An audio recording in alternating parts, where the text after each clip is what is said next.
Une épée magnifique, brillant d'une lumière verte éclatante, est enfin terminée. Une voix s'exclame « Oh, c'est enfin fini !» Une autre confirme « Oui, chef !»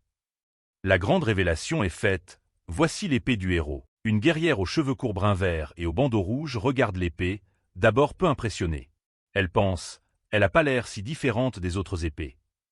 Elle se reprend immédiatement pour cette pensée stupide, et voilà que je dis encore une bêtise. Elle commence à expliquer la magnificence de l'épée. Laisse-moi te parler de cette épée. Elle est forgée dans le métal légendaire, l'oricalque, dit-elle, alors qu'une image du minerai verdoyant apparaît. S'enthousiasmant, elle continue d'énumérer ses propriétés défiant les cieux. Une durabilité incassable, c'est la base. Pour celui qui la manie, elle est légère comme une plume. Pour celui qui est touché, chaque coup frappe avec 10 fois plus de force.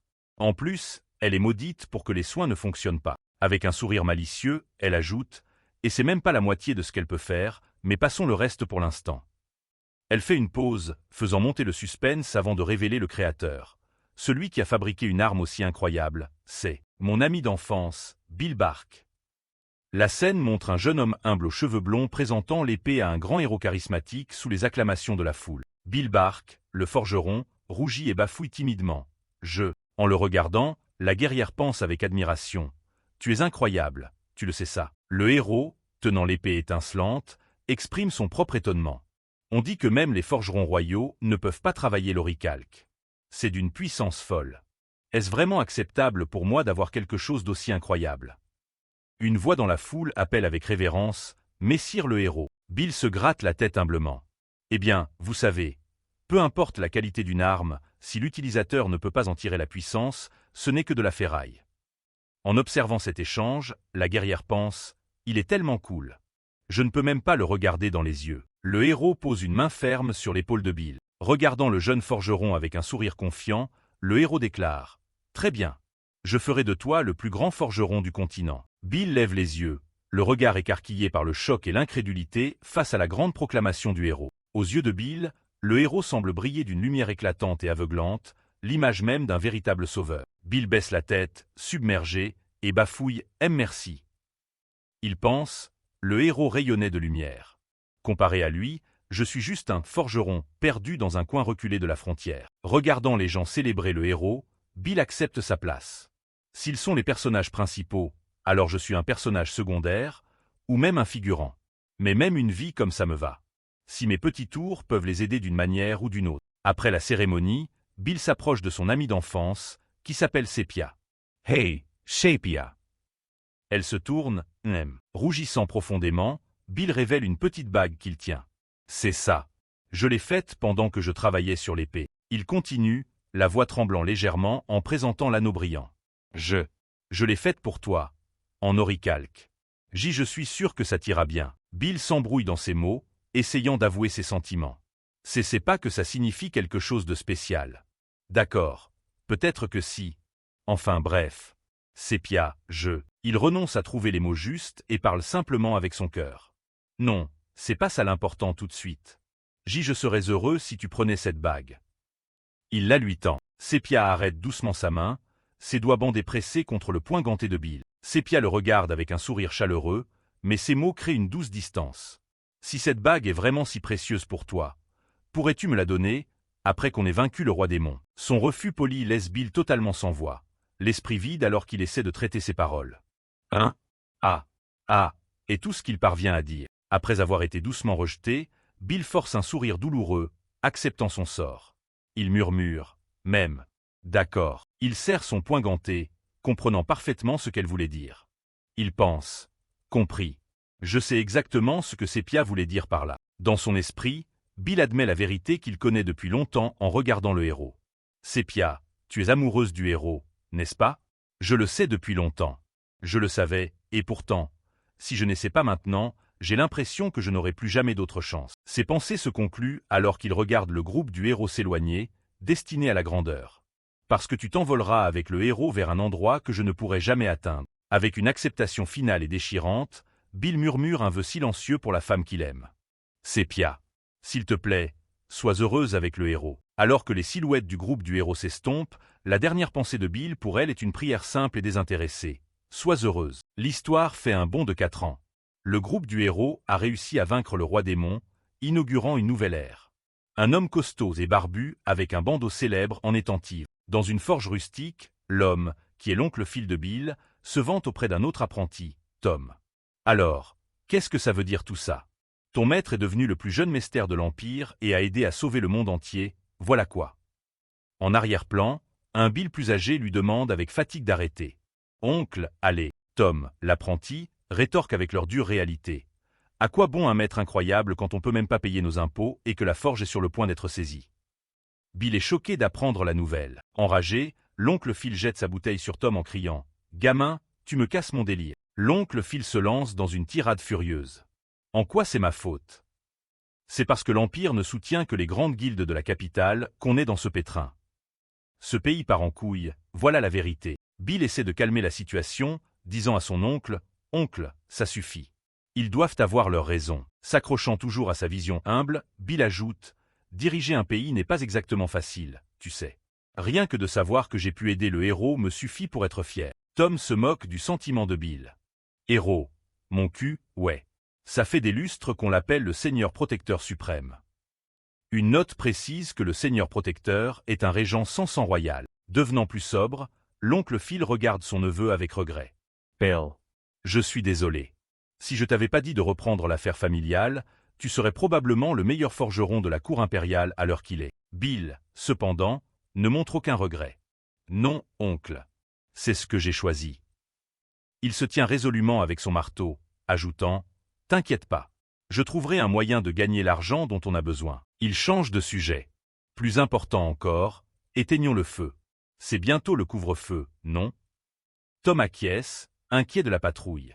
Une note explique que le couvre-feu est un système de sécurité conçu par l'ancien héros, Oliver Prime, maintenant Seigneur Protecteur. La forge s'installe dans le calme de la nuit, son feu éteint. Le lendemain, Bill marche dans les rues pavées de la ville, portant son sac à outils. Il pense avec optimisme à sa nouvelle idée d'entreprise.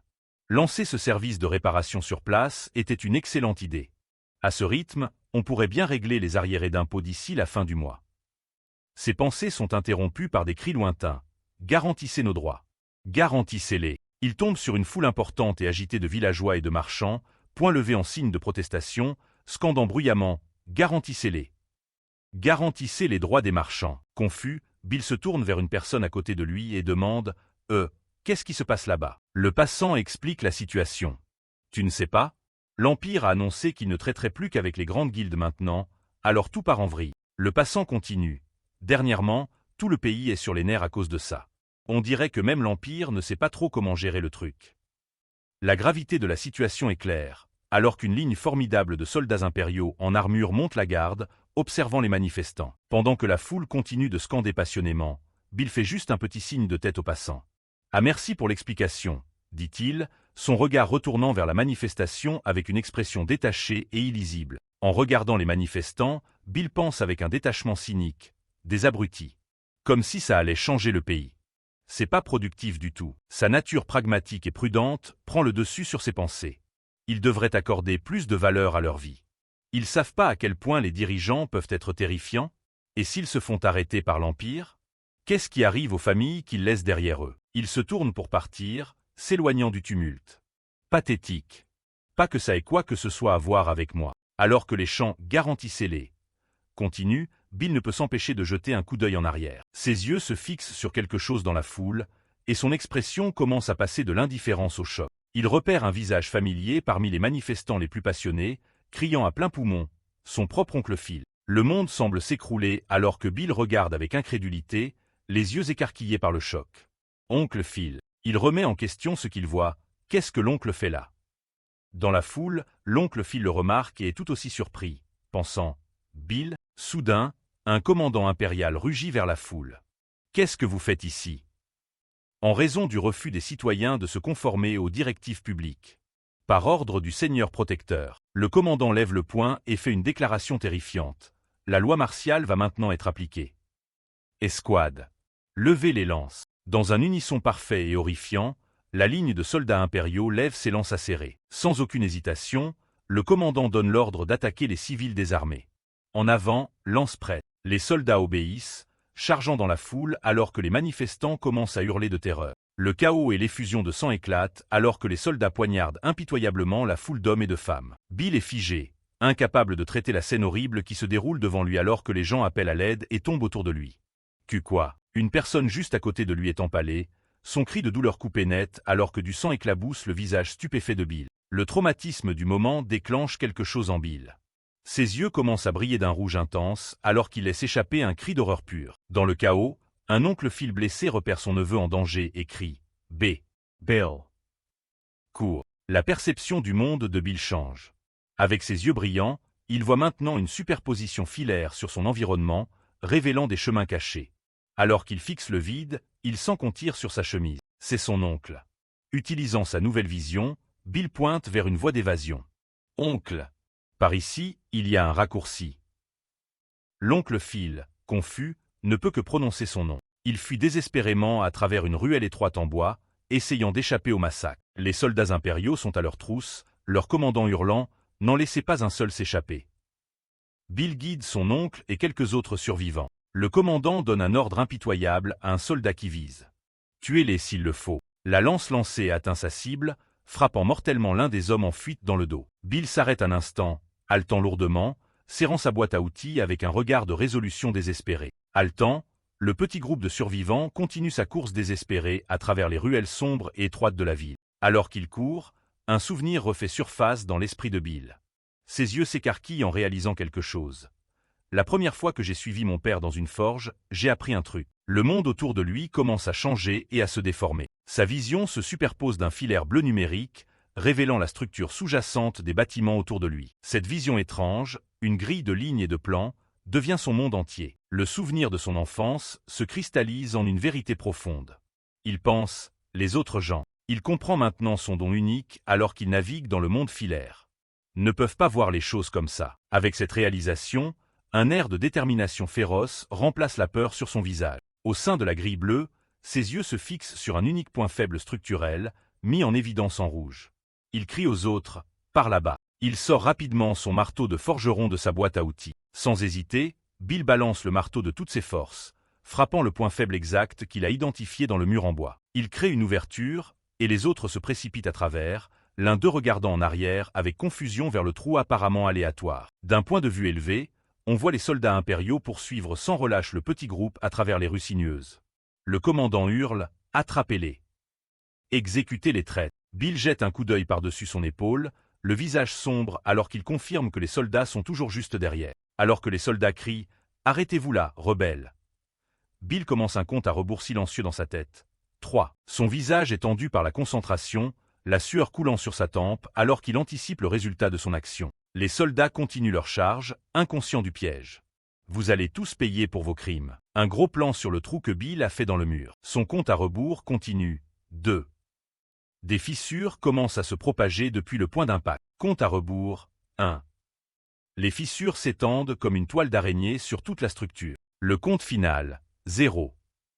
Le mur cède, et toute la façade du bâtiment commence à s'effondrer. L'énorme structure en bois s'écrase directement sur les soldats en pleine charge. Les soldats sont complètement pris par surprise, écrasés sous des tonnes de débris. Tandis que le chaos règne derrière eux, Bill et le petit groupe de survivants continuent leur évasion. Ils atteignent enfin leur destination. La forge de Bill, nichée dans les bois juste à l'extérieur de la ville. De retour à la forge, Bill tremble, incapable de traiter l'horreur dont il vient d'être témoin.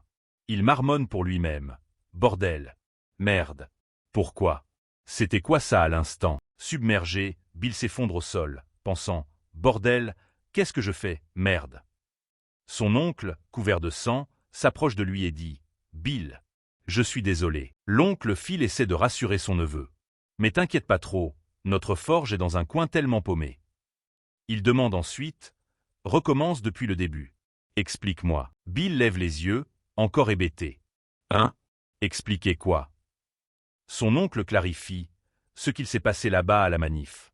C'était quoi ce bordel? L'oncle Phil admet sa propre confusion.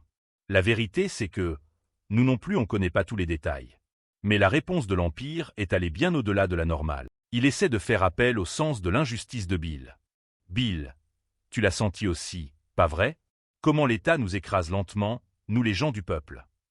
Bill détourne le regard, bafouillant « Oh oncle, les mains tremblantes, Bill agrippe le sol en pierre et supplie son oncle. « Je ne veux plus que tu fasses de l'activisme citoyen. » Plus jamais. L'oncle Phil est choqué par la demande. « Bill, si on arrête tous, qu'est-ce qui va arriver au pays ?» Bill le regarde avec désespoir et peur dans les yeux. « C'est au Seigneur protecteur de s'en soucier.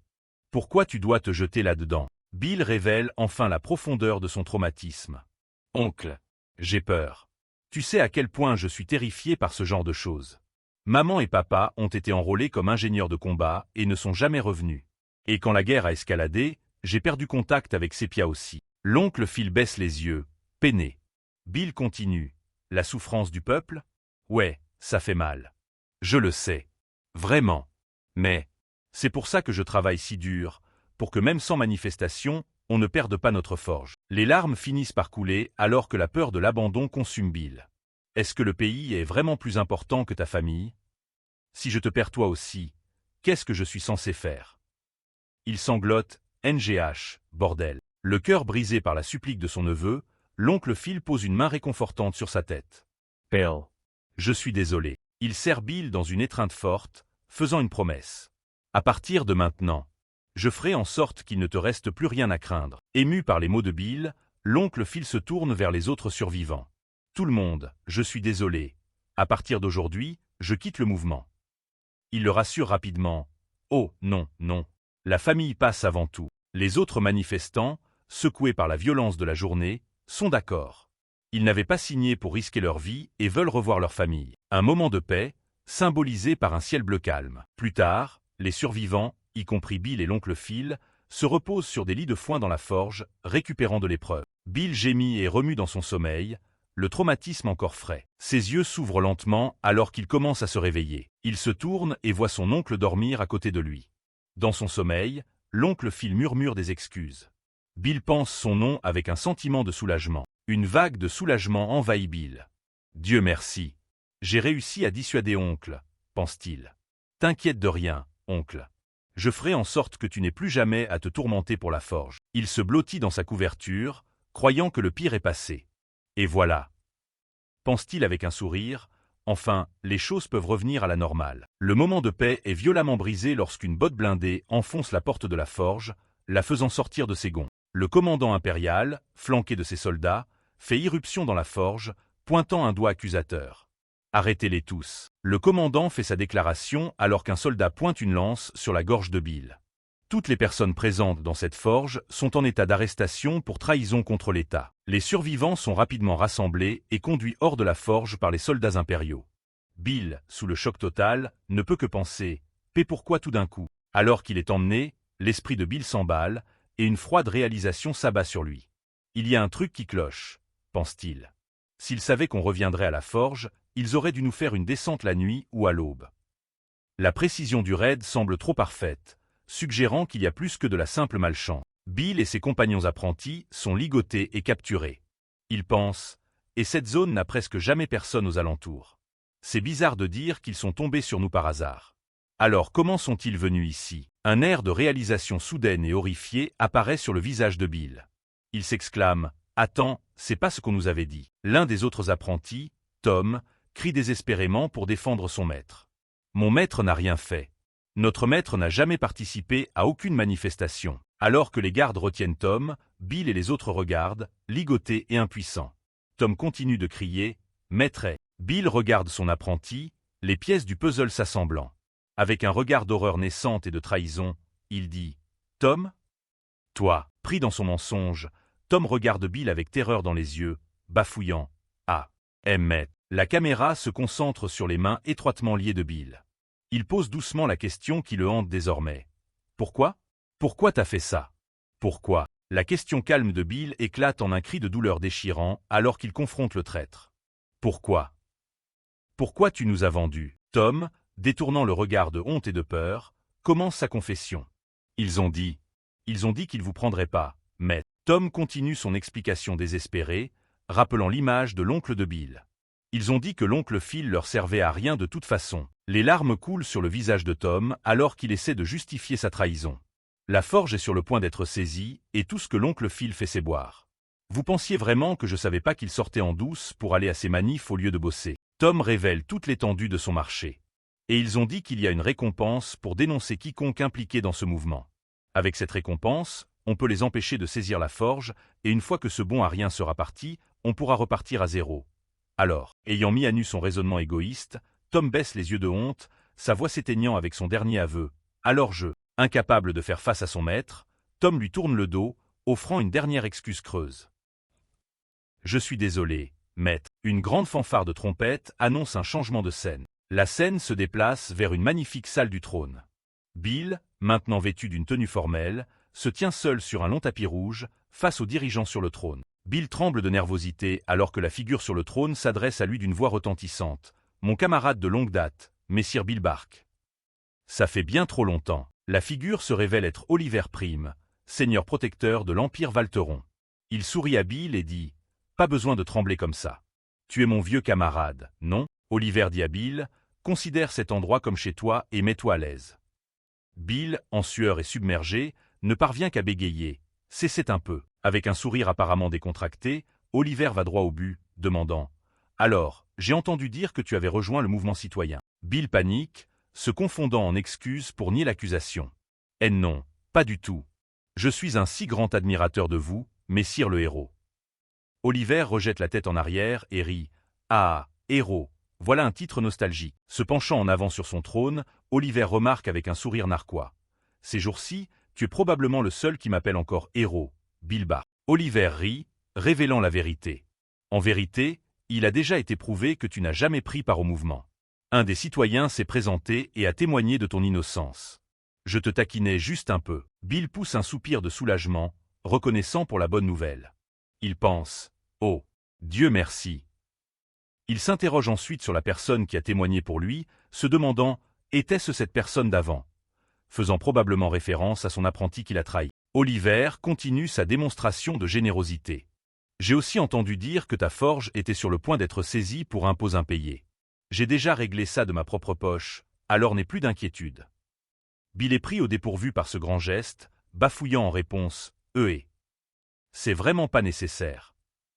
Je suis tellement désolé de vous causer autant d'ennuis. » Alors que la foule murmure, Oliver balaie la gratitude de Bill. « N'y pense même pas.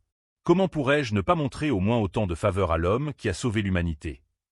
Bill, baissant toujours la tête, essaie de refuser. « Vraiment, ce ne sera pas. » Dans la foule, un noble se tourne vers un officier. « Capitaine, qui est cet homme pour que le seigneur protecteur parle de lui comme ça ?»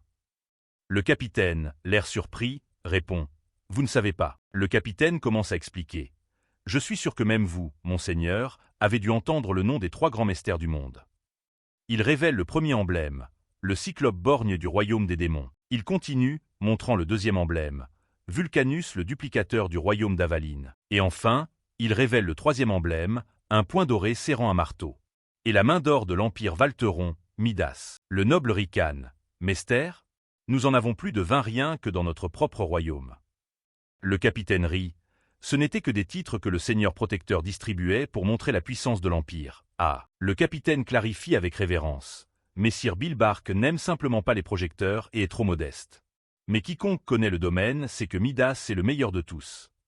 Pendant ce temps, Bill se tient petit et modeste sur le tapis rouge. Rassemblant son courage, Bill lève les yeux et demande timidement « Messire le héros, puis-je poser une question ?» Oliver se penche en avant avec un sourire plaisant, répondant avec enthousiasme « Bien sûr. Qu'est-ce que c'est ?» Bill tremble en forçant les mots à sortir, désespéré d'avoir des nouvelles de son être cher.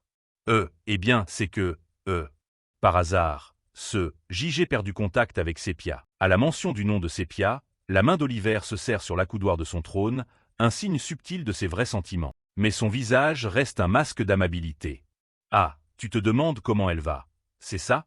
Elle est actuellement en mission à l'extérieur.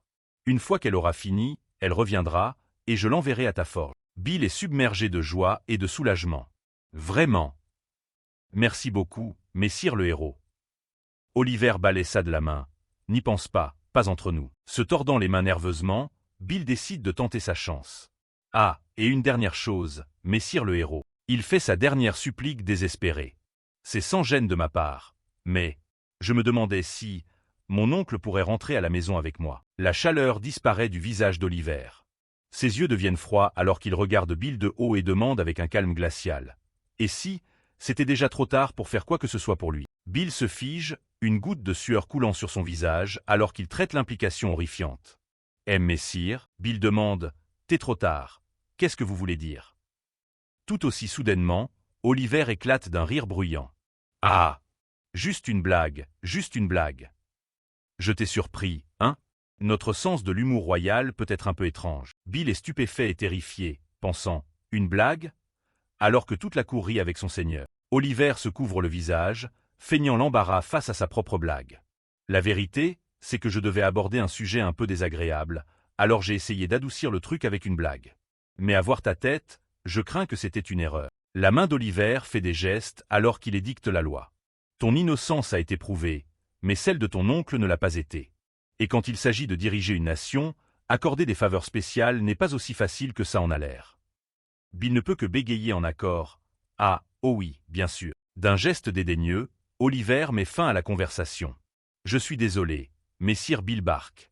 Cela dit, je vais voir ce qui peut être fait, alors pourquoi ne rentrerais-tu pas chez toi pour aujourd'hui ?» Complètement inconscient de la manipulation, un Bill plein d'espoir sourit brillamment. « Merci, messire le héros. Je suis vraiment reconnaissant que vous pensiez même à aider. » Il pense, « Vous êtes vraiment. » Aux yeux naïfs de Bill, Oliver brille d'une aura héroïque, l'image même d'un sauveur bienveillant. Pour Bill, il est vraiment une lumière étincelante. Et ainsi, rempli d'un espoir renouvelé par la promesse du héros, Bill retourna à sa forge. Un encadré explique, attendre après ça n'était pas dur, alors qu'il martèle inlassablement, versant toute sa concentration et sa foi dans son travail pendant qu'il attend. Dans un flashback, Bill réfléchit au passé. Même si ça a piqué un peu quand Tom a disparu, laissant seulement une lettre d'excuse et un peu d'argent. Mais ça allait. Alors qu'il martèle à la forge, il se souvient de sa motivation. Parce que rendre l'oncle Phil et Sepia heureux signifiait que je devais rester occupé. Le souvenir de sa routine quotidienne continue. Préparer l'équipement de Sepia et une bonne bouteille de vin pour l'oncle Phil faisait passer chaque journée en un éclair. Le flashback se termine, révélant un Bill crasseux et épuisé dans le présent. Et juste comme ça.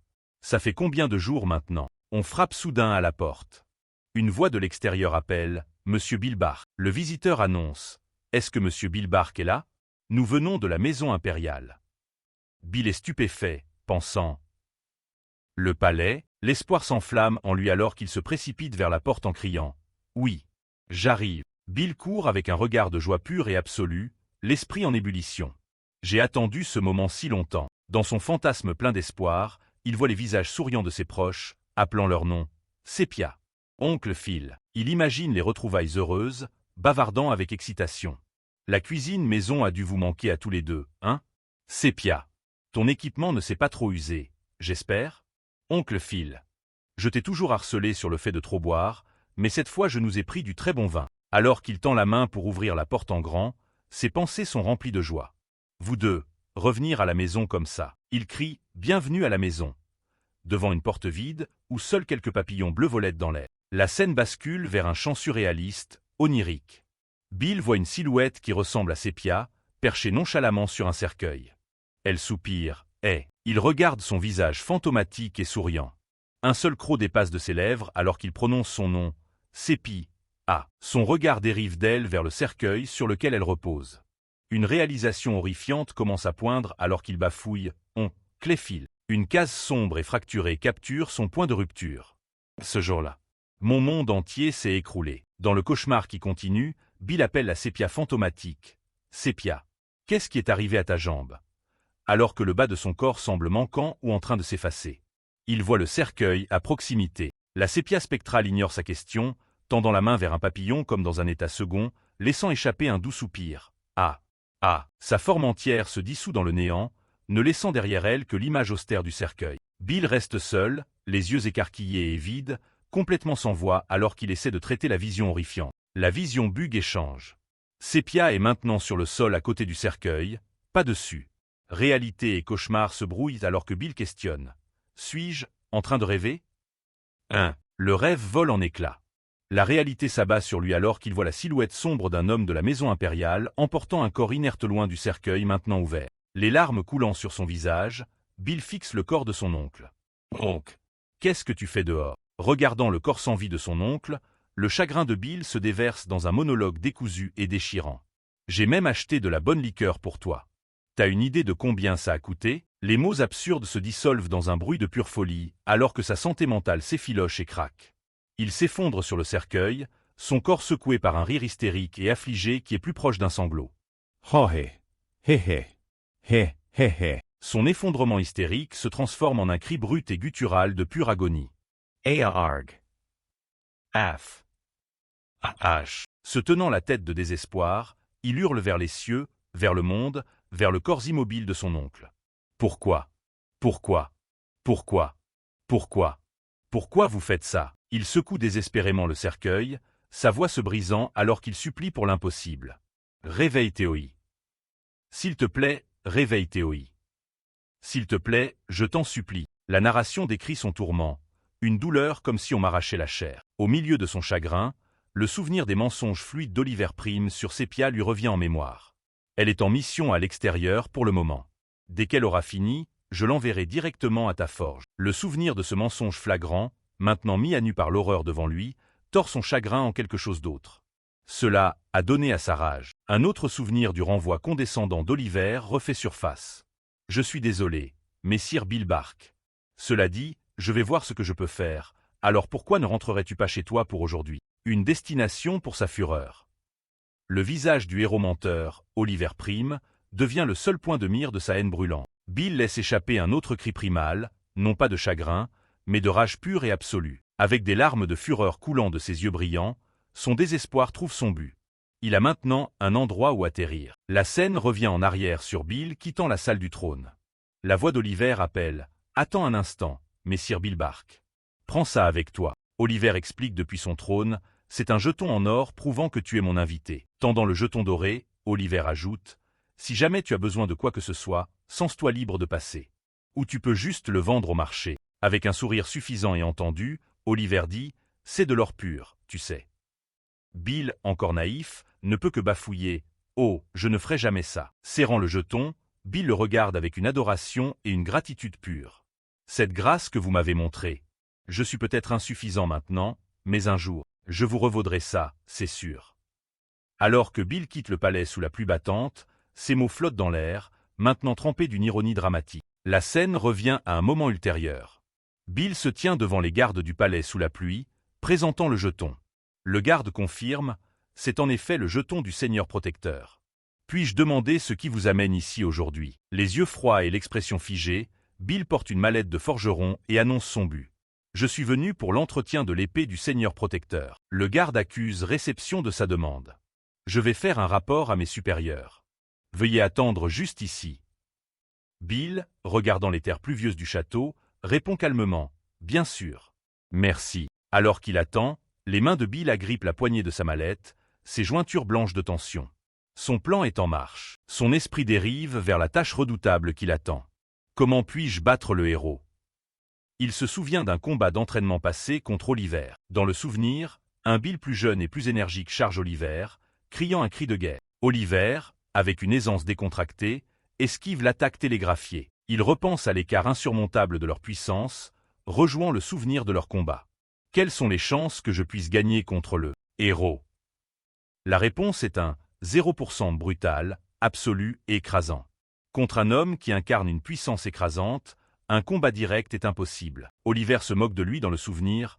Où est-ce que tu as esquivé, espèce de petit rat? Bill sait qu'Oliver est si rapide et puissant, il pourrait même ne pas réaliser qu'il a été coupé. Naturellement. Je suis forgeron de métier, pense Bill, montre et martelant son enclume.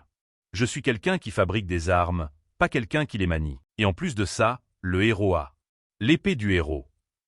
La lame brillante et étincelante que Bill a lui-même forgée. Comment je suis censé battre ça? Alors qu'il travaille le métal incandescent à sa forge, la solution le frappe enfin. J'ai pensé, et pensé, et pensé, et la réponse s'est avérée être étonnamment simple. Ses yeux brillent d'un nouveau but dans la lueur du feu. Quelque chose que seul un forgeron peut réussir. Quelque chose que seul un forgeron penserait même à faire. Avec son marteau levé haut, le mot unique et brillant de son plan résonne dans son esprit, réparation. Il visualise son plan, martelant l'épée du héros sur une enclume. Un forgeron réparant une arme est la chose la plus naturelle au monde. Il s'imagine approcher l'imposant Oliver, qui ne se doute absolument de rien. L'autre partie baisse sa garde sans l'ombre d'un soupçon. Et puis, le moment critique. Oliver remet son arme légendaire. Et alors leur arme finit juste entre mes mains. Faire face à un homme sans défense avec l'arme la plus puissante qui existe.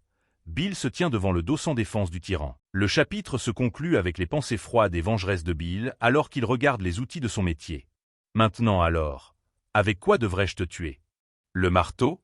Ou l'épée du héros? La scène bascule sur un flashback d'une conversation passée. Oliver dit doucement « Je n'ai jamais voulu être un héros ». La voix de Bill, pleine de rage du présent, résonne dans le souvenir. « Réponds-moi, espèce de bâtard ». Un Bill plus jeune et plus innocent a l'air déconcerté et agacé. « Quoi? Pourquoi pas? Quoi? Tu vas te mettre à pleurnicher sur ta vie maintenant ». Oliver explique sa désillusion passée. Il y a une limite à ce qu'une seule personne peut sauver par elle-même. J'ai été profondément désillusionné par ça. Le jeune Bill frappe du poing sur une table chargée d'or, frustré par le cynisme d'Oliver. Dis pas des choses comme ça. Tu as tué le roi démon et ramené la paix dans le monde. Oliver concède. Oui, j'ai sauvé le monde. Alors que Bill regarde, tenant l'épée même qui a accompli l'exploit. Mais si l'armée du roi démon n'avait jamais pu envahir en premier lieu? Oliver pose une question difficile. Il continue. Et s'il n'y avait jamais eu besoin que je sauve le monde? L'image montre la vaste distance entre Bill agenouillé et le héros debout. Le Bill du passé est confus. Hein? De quoi tu parles? La voix d'Oliver devient froide et ferme.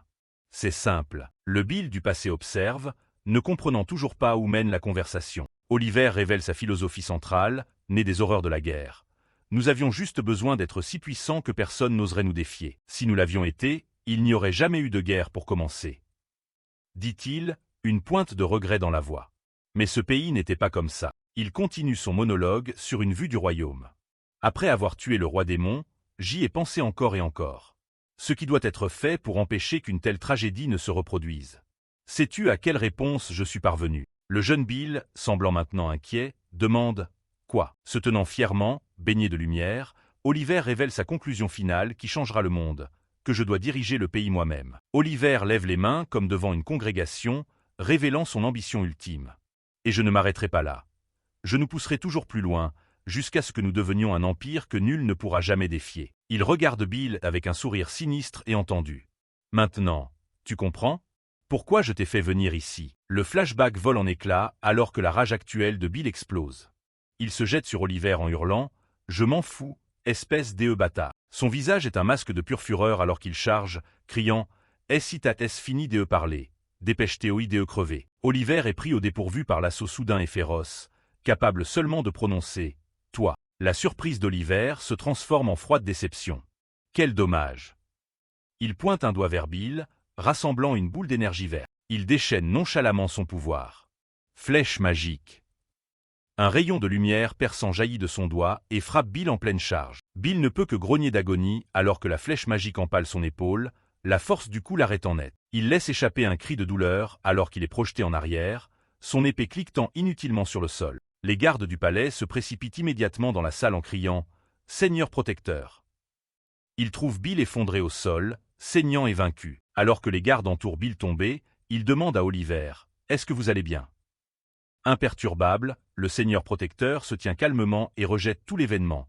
Ce n'est rien de grave. Au milieu d'une foule de chevaliers lourdement armés, un homme s'écrie, arrêtant le forgeron blond. « Bill Bark, vous êtes en état d'arrestation pour tentative d'assassinat sur Oliver Prime. » Bill Bark, vaincu et au sol, hurle une question dans son esprit vers le héros aux longs cheveux, Oliver Prime. « Depuis quand as-tu réalisé que j'allais t'attaquer ?» Oliver lève calmement une main, de manière dédaigneuse. « Tu poses la mauvaise question, messire Bill Bark. » Il continue, un air suffisant sur le visage. « Penses-tu vraiment que quelqu'un qui a tué le roi démon tout seul ne sentirait pas ton intention de tuer?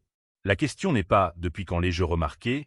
mais « pourquoi ne t'ai-je pas abattu même après l'avoir remarqué ?» Bill lève les yeux avec incrédulité, en sueur et serrant les dents. « Et pourquoi ça ?» Oliver se tient devant lui, le regardant de haut à distance alors que les chevaliers maintiennent Bill au sol. « Parce que tu es compétent. » Un gros plan sur le regard intense d'Oliver.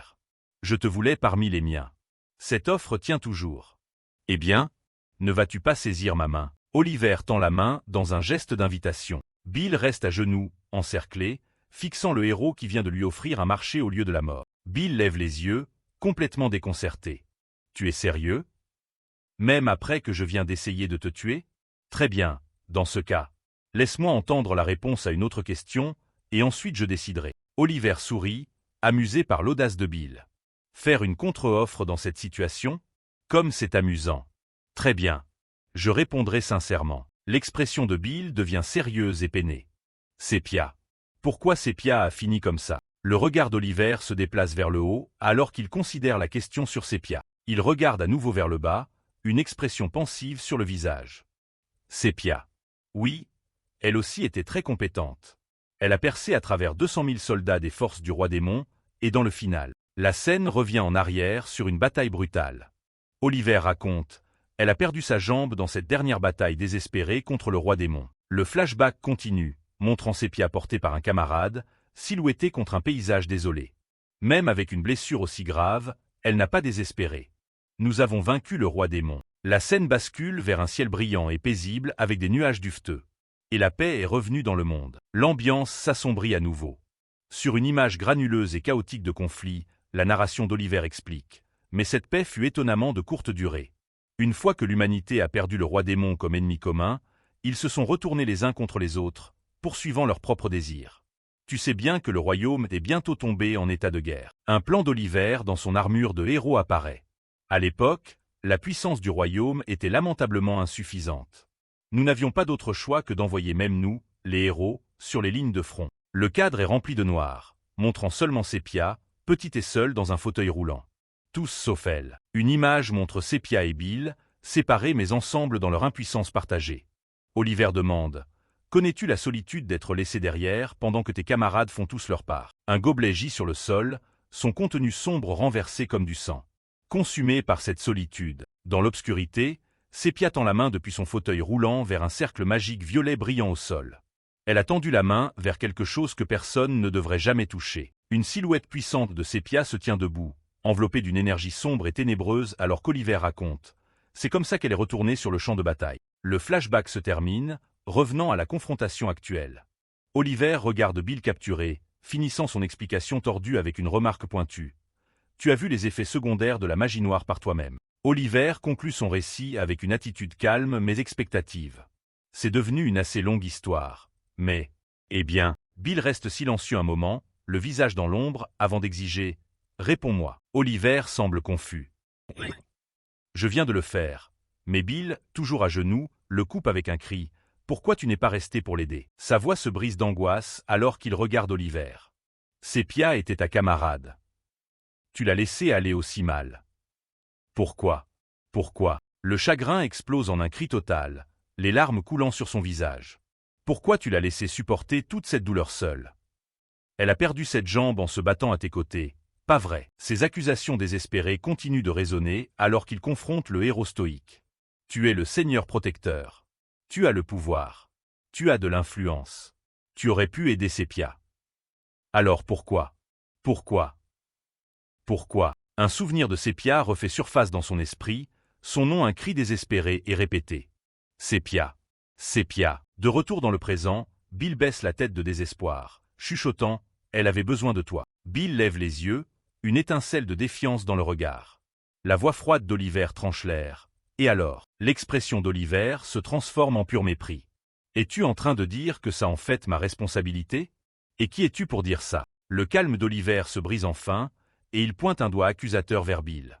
Si tu étais si inquiet pour Sépia, pourquoi n'es-tu pas venu sur le champ de bataille toi-même? Pendant que j'étais dehors à sauver le monde, qu'est-ce que tu faisais? Il fait un geste de colère vers une image de l'épée ornée que Bill avait forgée. À profiter de la sécurité que j'ai taillée pour toi. Le mieux que tu puisses dire, c'est que tu es resté terré dans ton petit atelier, à forger une seule épée. Oliver rugit, la voix remplie d'une fureur vertueuse. Et pourtant tu oses me faire la leçon sur la responsabilité, Bill barque. Avec un gros plan sur son œil froid et méprisant, Oliver crache un seul mot. Lâche. Oliver se tient au-dessus de Bill, son ombre se projetant large et menaçante. Tu es juste un petit homme mesquin qui fuit ses responsabilités. Stupéfait par le silence, Bill ne peut qu'émettre l'insulte en écho dans un murmure creux. Ah! Lâche! Le visage de Bill s'assombrit, ses yeux brillant d'une rage nouvelle alors que les mots d'Oliver s'enfoncent. Fuir mes responsabilités. Avec un cri guttural, Bill se jette sur Oliver, mais est accueilli par un flash aveuglant de lumière alors qu'Oliver frappe. Bill fixe avec incrédulité le moignon où se trouvait son bras gauche, qui se dissout maintenant en particules noires. Ah!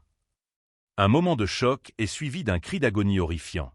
Wa. Oliver se tient avec son épée brillante, totalement impassible. Pourquoi devrais-je prendre la responsabilité de quelque chose qui m'est inutile maintenant? Il regarde Bill, qui se tord sur le sol dans une mare de son propre sang. En reconnaissance de tes services passés, je vais au moins t'épargner la vie. Bill ne peut que le maudire dans ses pensées. C'est ce fils de... La voix d'Oliver continue froidement sur l'image du bras coupé de Bill gisant au sol. Tu peux finir tes jours. Bill hurle, agrippant le moignon sanglant, alors qu'Oliver porte le coup cruel final. En prenant toutes les responsabilités que tu veux avec cette seule main. Bill est laissé seul sur le sol froid, ses cris de douleur et de désespoir résonnant dans le hall vide. Sans un seul regard en arrière, Oliver Prim s'éloigne de la forme mutilée de Bill Bark, le laissant à son sort. Un certain temps a passé. La scène se déplace vers un chalet à l'allure paisible dans les bois, l'atelier de Bill.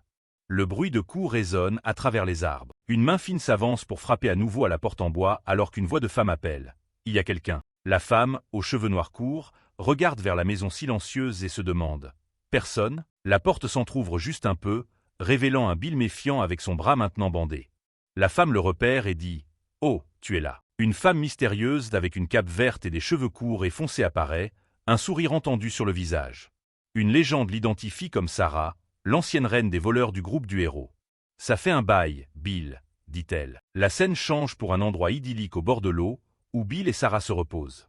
Il semble que Bill lui ait tout raconté. Sarah réfléchit à son histoire. Alors c'est ce qui s'est passé. Sarah jette un coup d'œil à Bill renfrogné et le taquine. Quand même, grâce à Oliver, le pays s'est développé, non. Son expression devient plus sérieuse alors qu'elle le jauge. Bref, phew. J'imagine que je suis venu pour rien. Avec ton bras comme ça, tu peux même pas travailler comme forgeron. Une vue rapprochée montre les bandages épais enroulés autour du moignon où se trouvait le bras de Bill. Bill détourne le regard, défiant. Je peux. Sarah sourit, faisant une proposition. Alors que dis-tu de me faire une nouvelle dague? Bill refuse catégoriquement, non. Sarah insiste, réparation, alors. Sa réponse est la même, non. Sarah se rejette théâtralement en arrière sur l'herbe. Vraiment? C'est dommage, dit-elle, agitant son appât, j'allais te raconter les coulisses de l'histoire de Sépia. Bill se redresse immédiatement, son attention captée. Bill accepte à contre-cœur, bafouillant, j'y juste pour cette fois. Sarah le regarde du coin de l'œil avec un sourire suffisant, comme un chat. Sarah s'assoit, triomphante. Je savais que tu étais raisonnable, dit-elle avec un sourire, puis passe aux choses sérieuses. Combien tu prends pour la dague? Bill la regarde, son expression ferme et résolue.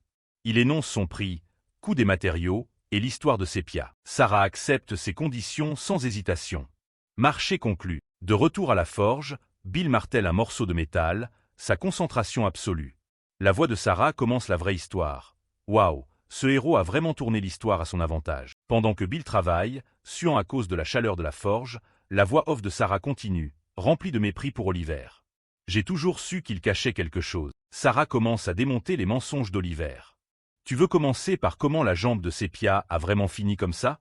Bill, tu penses honnêtement que Sépia n'a juste pas pu esquiver le roi démon? Elle souligne son point, lui rappelant le talent de Sépia.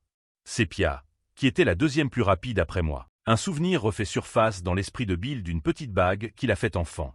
Il essaie de concilier les mots de Sarah avec ce qu'on lui a dit, pensant « Le roi démon était aussi rapide et fort que ça, non ?» Alors que le souvenir de la bague continue, la voix de Sarah clarifie la nature de la menace. Il était rapide, c'est sûr. Mais ce qui le rendait terrifiant, c'était pas sa vitesse, c'était sa puissance destructrice brute. Il n'y a pas moyen que Sépia perde sa jambe d'un coup. La bague de son souvenir s'arrête au sol. La voix de Sarah prononce son nom avec importance. Sépia. Un flashback montre une jeune Sépia. Sarah livre la vérité choquante. Elle n'a pas raté l'esquive. Elle a choisi de ne pas le faire. La vérité choquante de ce jour-là est révélée dans un flashback dramatique. Alors que le colossal roi démon se jette sur un Oliver vulnérable, Sépia fait un choix fatidique. Elle se jette sur la trajectoire du coup dévastateur. La voix off de Sarah énonce la raison simple et déchirante. Pour protéger le héros. Le flashback s'attarde sur le visage de Sépia, capturant son choc et sa résolution dans ce moment unique et désintéressé. Ceci, cependant, n'était que le début de sa tragédie. La voix de Sarah continue, comblant le fossé entre ce sacrifice et son retour corrompu. et la raison pour laquelle elle est retournée sur le champ de bataille plus tard. L'histoire de Sarah ramène Bill à un flashback où Oliver approche Sepia, assise seule dans son fauteuil roulant. « Sepia, j'ai besoin de ton aide, » dit-il. Oliver explique la situation désastreuse, peignant le tableau de sa grande ambition. « Si je veux devenir Seigneur protecteur, je dois gagner cette guerre, mais le vent tourne contre nous. Avec toi, on peut renverser la situation. » Sepia détourne le regard, son expression sombre et vaincue alors qu'elle décline sa demande. « Désolé, Oliver. Je ne pense pas pouvoir. » Elle fait un geste impuissant vers la couverture couvrant ses jambes. « Qu'est-ce que je suis censé faire avec cette jambe ?» La scène bascule sur le visage de Sarah dans le présent alors qu'elle raconte la réponse d'Oliver. « Alors ne t'inquiète pas pour ça. » De retour dans le flashback, Oliver présente un parchemin sombre, un grimoire. « Tu te souviens de ce grimoire qu'on a trouvé en territoire démon, non ?» l'attend-il. « Avec ça, non seulement tu marcheras à nouveau, mais tu pourrais même devenir plus forte qu'avant. » Sepia recule de choc et de peur, reconnaissant la nature interdite de son offre. Mais c'est de la magie noire. Avec des yeux écarquillés et terrifiés, elle exprime sa conviction profonde. La magie noire est un pouvoir qui ne devrait pas être utilisé. Un sourire sinistre joue sur les lèvres d'Oliver, son masque d'inquiétude commençant à glisser. Soudain, il se jette vers elle, sa façade volant en éclats pour laisser place à la rage. Et alors, Oliver déchaîne un torrent de chantage émotionnel, sa voix montant avec un désespoir théâtral. « Est-ce que c'est vraiment ce qui compte là tout de suite? On n'est pas camarades? Tu me refuserais vraiment ça pour un truc pareil? Comment peux-tu, après tout ça ?» Son visage est un masque de fausse agonie alors qu'il continue de la culpabiliser. « Je pensais à toi, à nous. » Il tombe à genoux dans une démonstration dramatique d'émotion, criant « Comme plus que de simples camarades, mais toi !» Complètement submergé par son emportement, Sepia bafouille « Oliver !»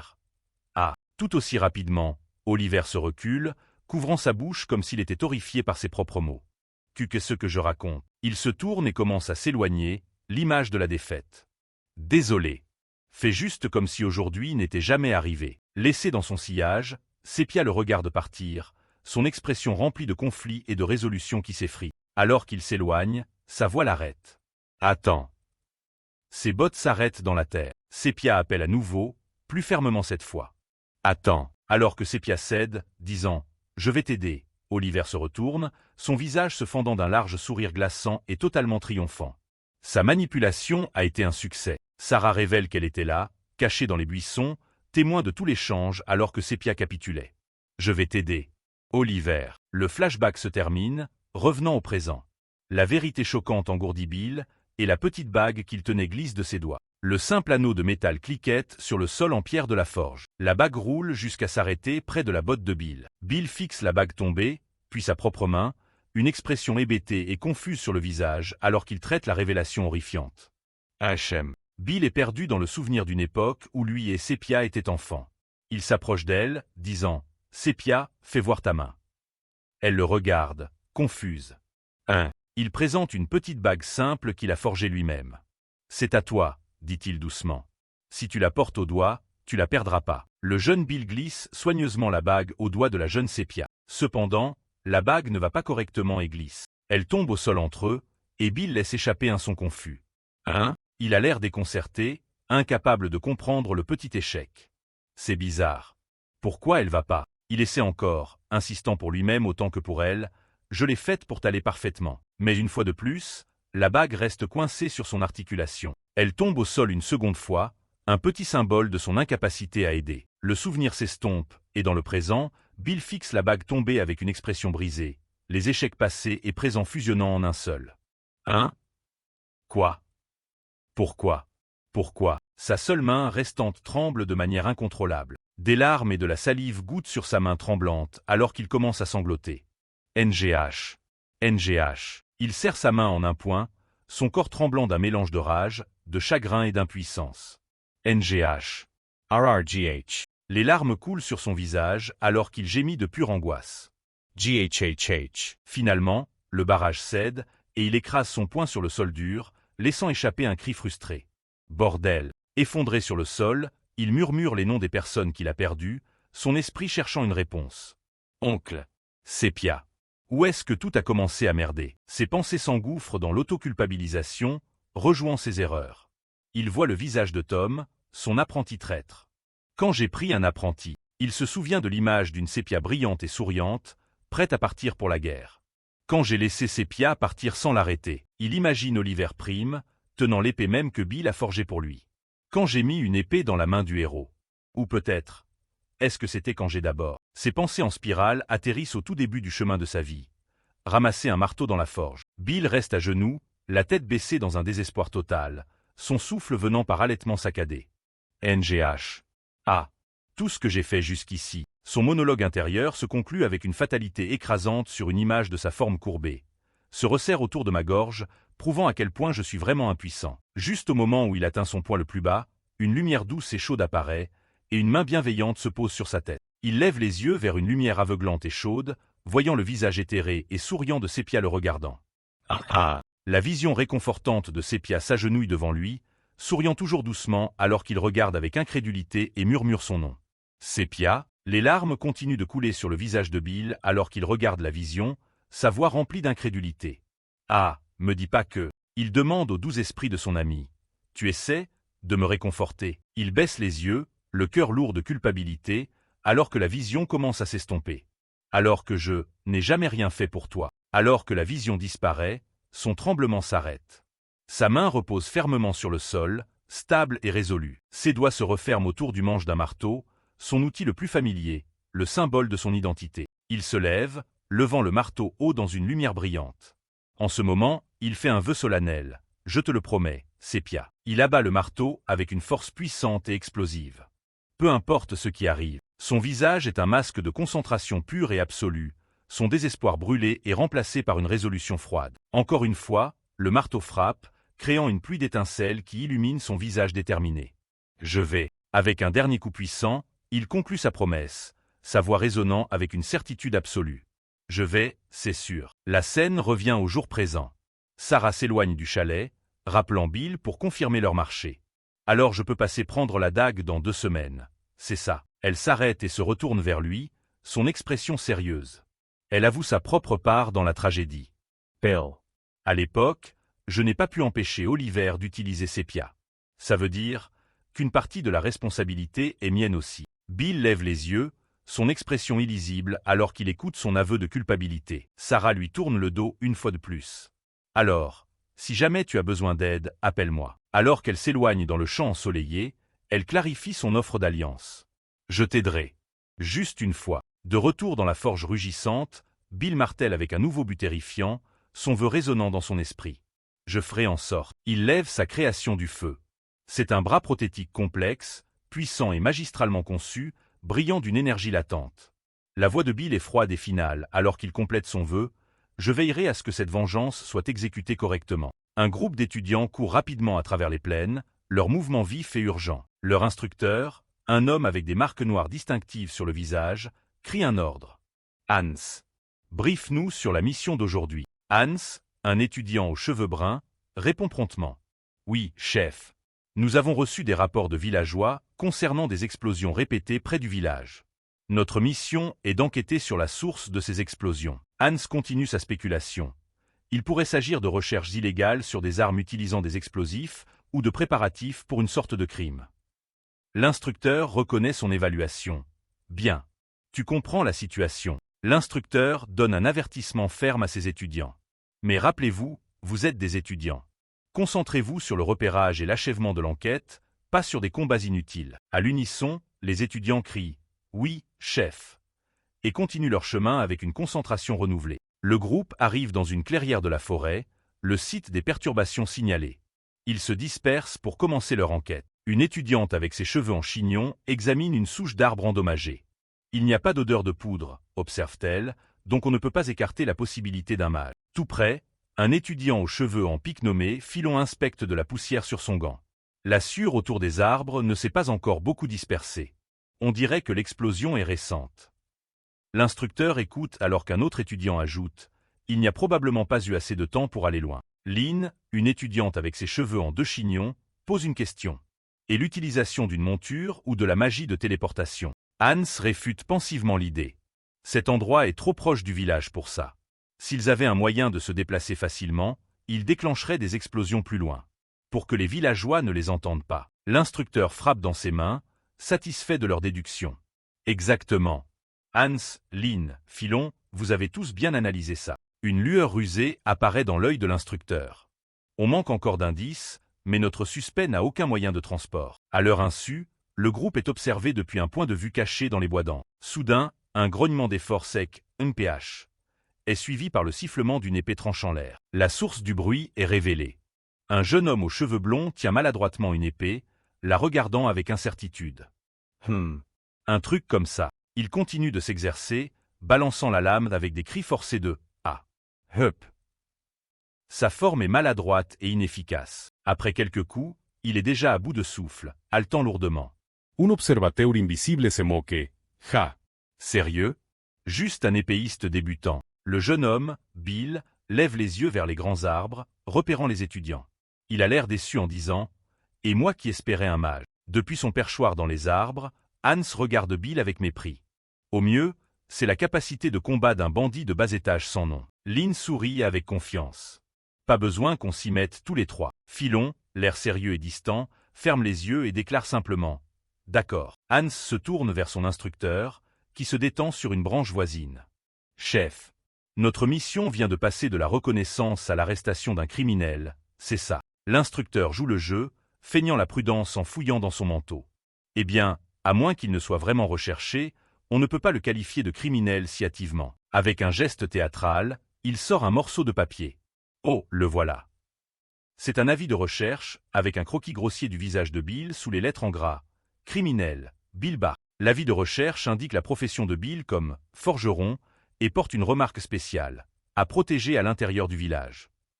Bill fixe le vide en silence, se demandant « Pourquoi y a-t-il tant de notes sous remarque spéciale ?» Les charges. Les yeux de l'instructeur s'écarquillent de choc en lisant l'accusation sur la fiche.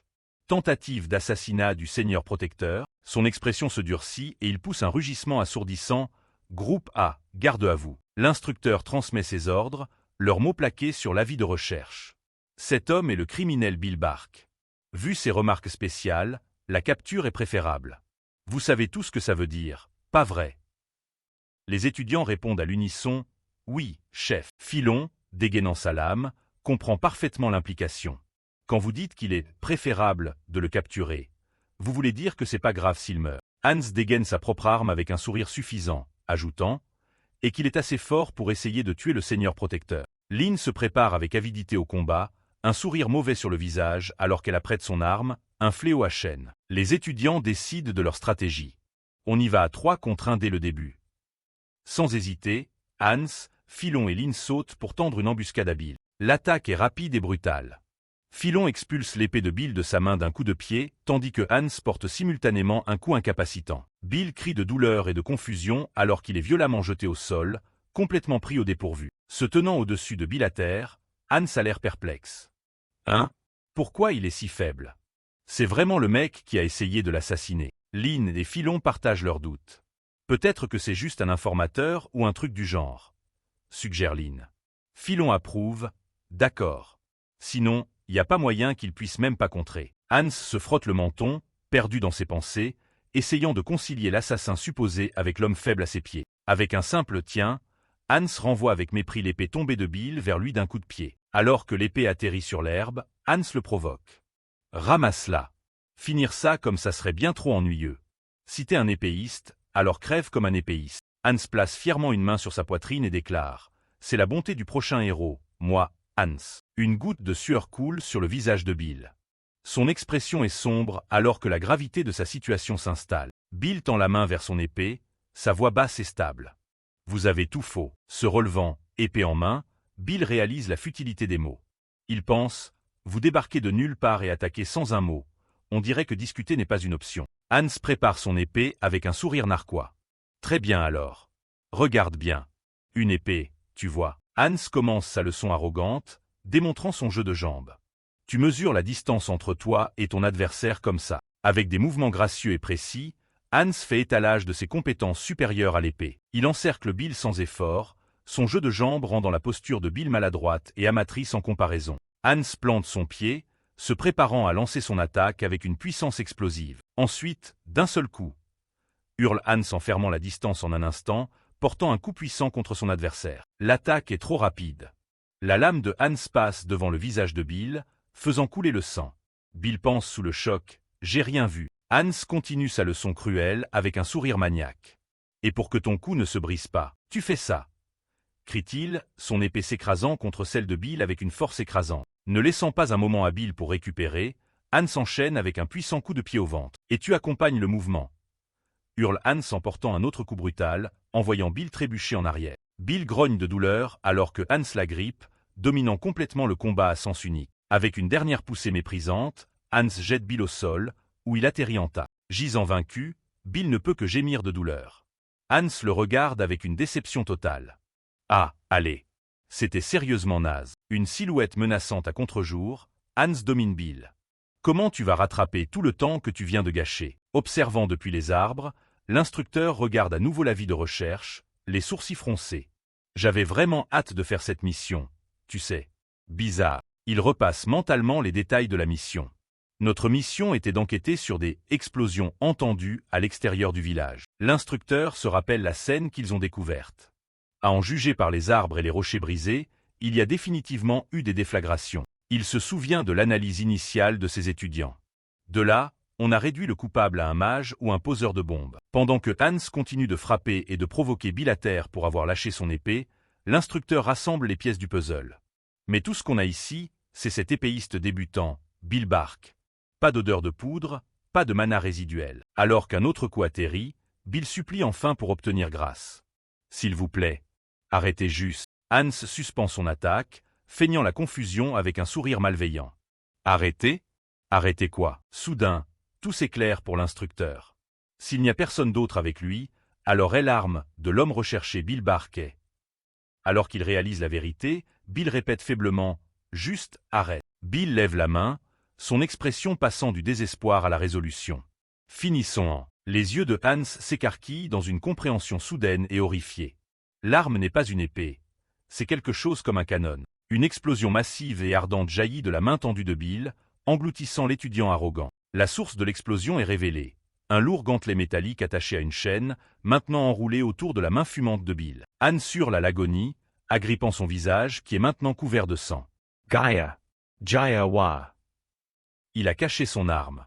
Espèce de lâche, fils de... Alors que la chaîne se rétracte sur le gantelet de Bill, l'instructeur regarde d'en haut, son intérêt soudainement piqué. Hey. Dans la clairière remplie de fumée, l'épée de Bill gît oubliée sur le sol. Il demande froidement, quel genre d'épéiste lâche son épée? Un rire fou et triomphant s'échappe des lèvres de Bill alors qu'il est allongé au sol, battu mais victorieux. Il fait écho avec moquerie aux paroles précédentes de Hans, et tu te dis encore épéiste. Hans, agrippant son visage en sang, bouillonne de rage et d'humiliation. Qu'est-ce que tu viens de dire, enfoiré? Se remettant sur pied, Bill pointe son gantelet vers Hans, la voix froide et menaçante. Je vais trancher cette sale gueule en même temps que toi. Avec un rugissement furieux de crève. Bill se jette en avant, balançant son arme à chaîne dans un arc mortel. La chaîne s'écrase contre l'épée de Hans, brisant la lame à l'impact. Juste au moment où Bill s'apprête à frapper de nouveau, l'instructeur atterrit lourdement entre eux, sa large carrure bloquant l'attaque. Ça suffit. Hans crie en signe de protestation. Chef. Mais l'instructeur l'ignore, son attention entièrement fixée sur Bill. L'instructeur analyse la situation, parlant à ses étudiants. Sa stratégie était en fait plutôt bonne. Il poursuit son évaluation intérieurement, se rappelant l'explosion. Assez de puissance destructrice pour s'assurer que sa cible meurt, et guider l'ennemi à courte portée pour augmenter ses chances de toucher. Mais au moment critique, les pensées de l'instructeur s'estompent alors qu'il se souvient de la dernière action de Bill. Il se rappelle l'image de Bill fermant fort les yeux juste avant l'explosion. L'instructeur tire sa conclusion. Ce seul instant d'hésitation. Il n'a jamais tué personne auparavant. Il réfléchit à la nature du meurtre. C'est ça que ça signifie de tuer une personne. Peu importe à quel point ils essaient de te tuer, prendre une vie n'est jamais facile. L'instructeur se tourne vers ses étudiants, qui s'éloignent précipitamment. Hans, tu as failli mourir parce que tu as baissé ta garde. Hans rétorque avec colère, la ferme. Les yeux de l'instructeur se plissent, sa voix tranchante. Tais-toi et regarde-le. Il désigne Bill, qui est assis haletant sur le sol. Tu penses vraiment qu'il ressemble à un bon partenaire d'entraînement au combat réel? Hans hurle en retour de frustration. Et alors? Vous dites qu'on devrait juste le traîner comme ça. L'instructeur répond calmement. Non. On a enfin une opportunité. On ne part pas sans un peu d'entraînement. L'instructeur explique son raisonnement.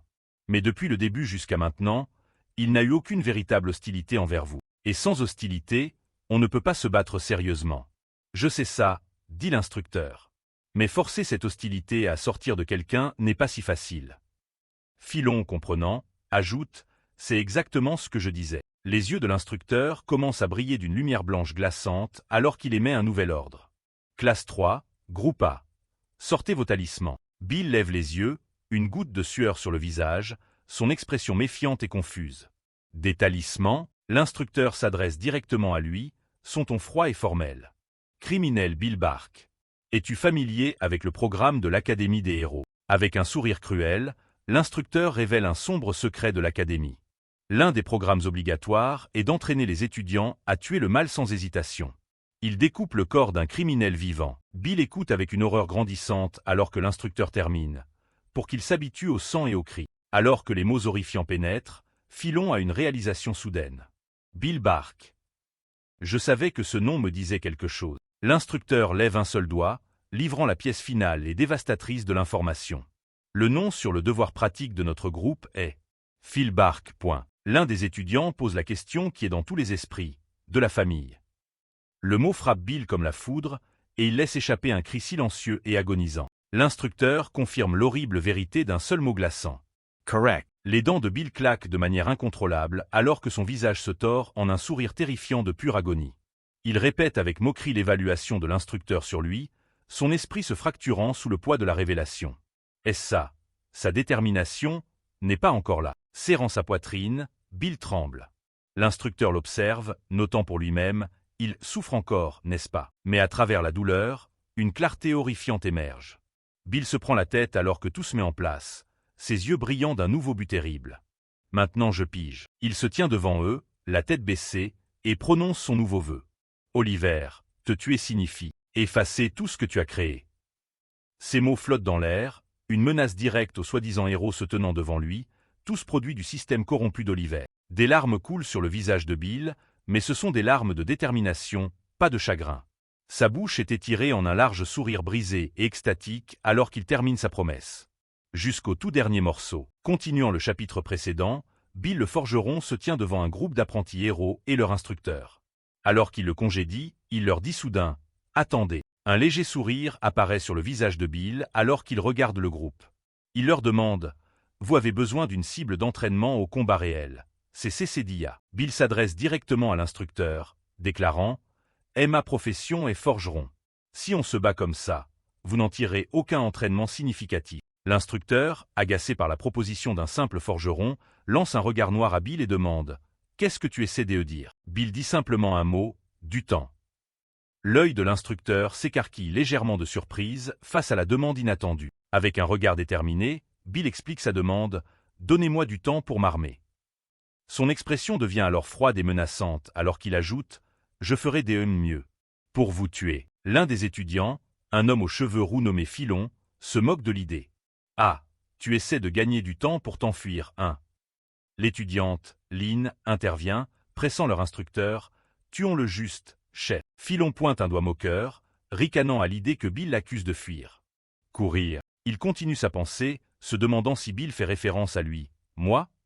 Alors qu'il porte instinctivement la main à sa propre poche. Sa main va à son cou à la place, touchant une blessure précédente.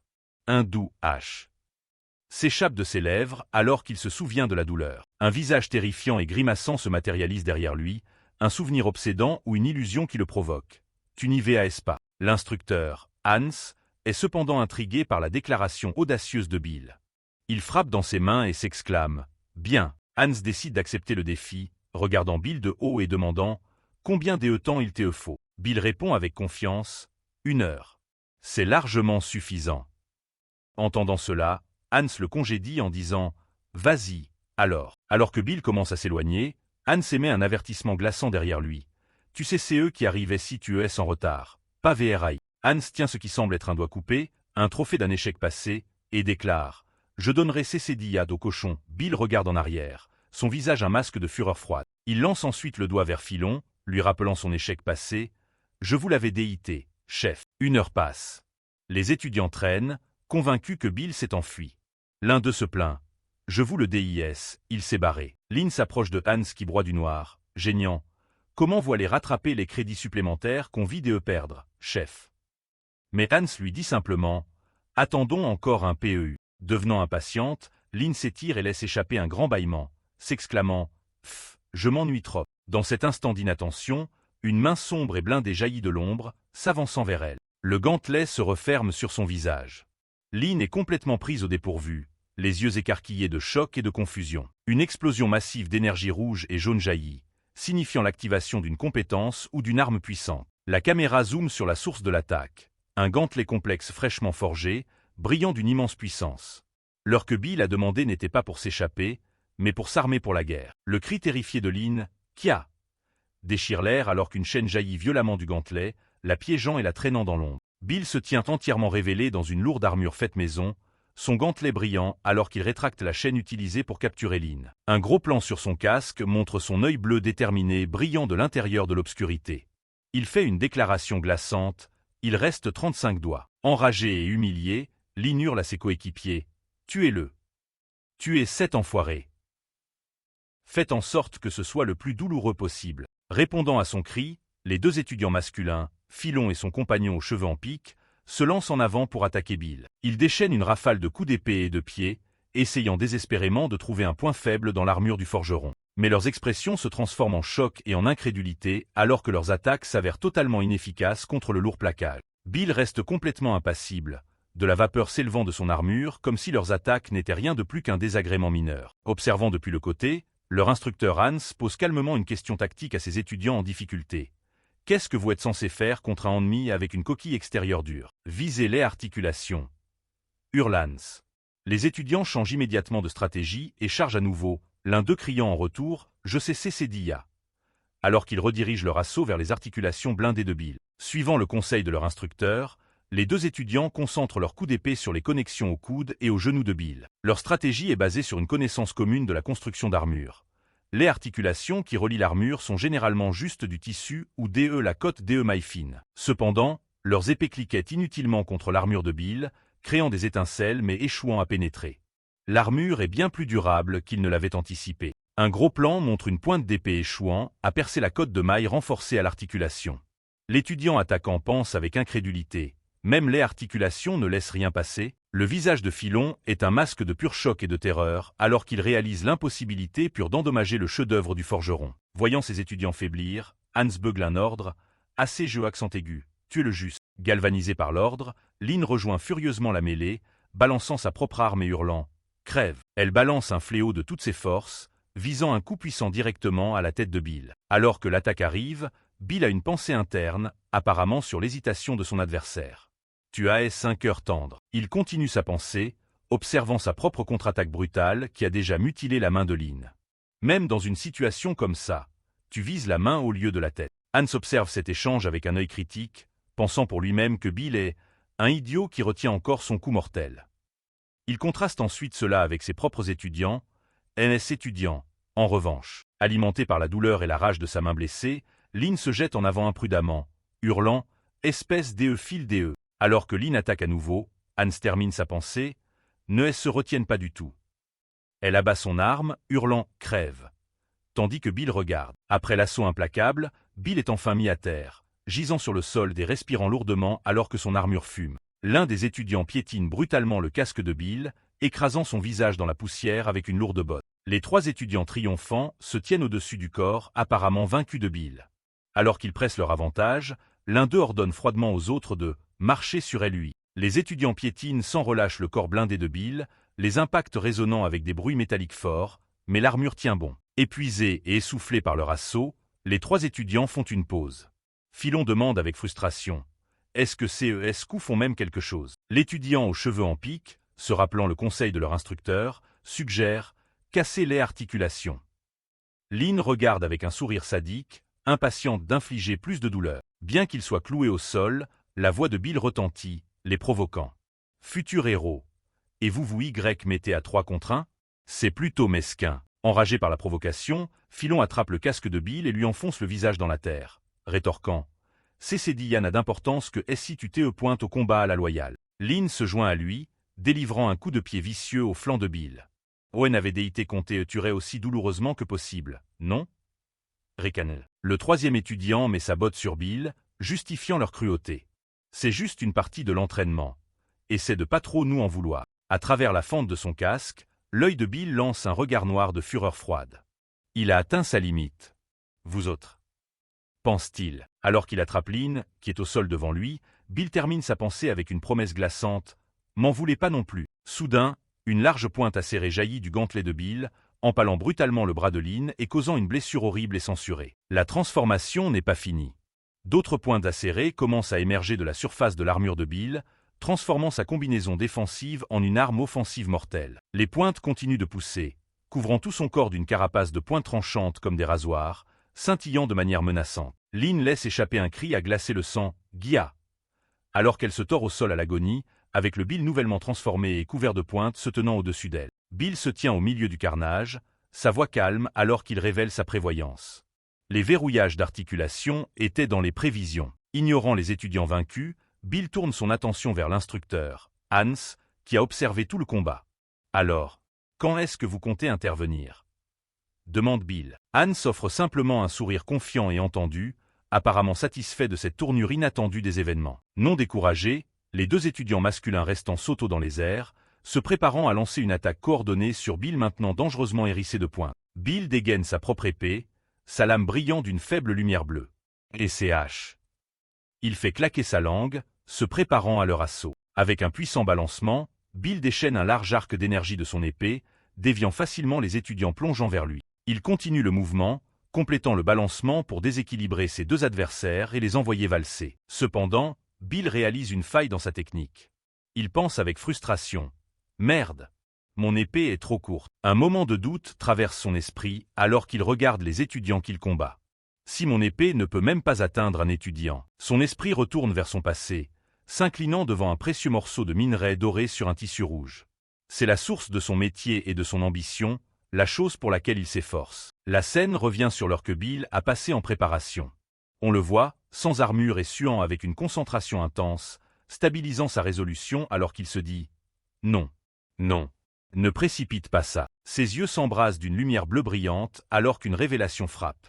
Il trouve la réponse non pas dans l'art du combat, mais dans son propre métier, pensant « C'est juste comme forger l'acier ». Le flashback continue, se concentrant sur un marteau de forgeron. Le monologue intérieur de Bill révèle sa philosophie. Tu peux pas obtenir ce que tu veux avec un seul coup marteau. Le marteau frappe le métal incandescent. Une fois. Pense-t-il, soulignant le besoin de patience et de répétition. Le marteau tombe à nouveau, façonnant l'acier avec un autre coup puissant. Puis encore une fois. La scène revient à la bataille actuelle, où Bill échange des coups avec Philon, ses coups d'épée reflétant les coups de marteau. Et encore, et encore. Finalement, sa persévérance porte ses fruits. Un gros plan montre son épée, maintenant tachée de sang, ayant réussi à blesser son adversaire. Bill tient son épée ensanglantée, son œil brillant de triomphe alors qu'il pense, jusqu'à ce que la bataille atteint son apogée. Bill se tient victorieux au-dessus des trois étudiants battus et épuisés, criant « C'est dit à touche enfin ». Philon agrippe une blessure fraîche sur son bras, essayant de sauver la face en se moquant. Tu en fais tout un plat pour une égratignure chanceuse. L'étudiant aux cheveux en pique se tourne vers Lynn, cherchant désespérément une stratégie. Lynn, comment on finit ça? Des idées. Bill fait craquer ses jointures blindées, une confiance suffisante dans sa posture. Oh ouais. J'en ai une, dit-il, prêt à renverser la vapeur. Soudain, un piège se déclenche. Un filet, caché dans le sol, prend vie, jaillissant de la terre vers le haut. Le filet vole à travers les airs, parfaitement visé pour piéger les trois étudiants sans méfiance. En un instant, le filet se referme sur eux, piégeant Lynn, Philon et leurs compagnons complètement. Lynn se débat contre sa nouvelle prison, mais de l'extérieur du piège, Hans la provoque. Ça cassera pas. Débattez-vous autant que vous voulez. Ça sert à rien. Bill, qui est aussi pris dans le filet, explique sa durabilité. Même la force d'un ogre pourrait pas casser ces cédillas. Réalisant qu'ils sont tous piégés, Philon rétorque. Te-scon? Alors tu peux pas le casser non plus. Philon sourit, croyant avoir l'avantage.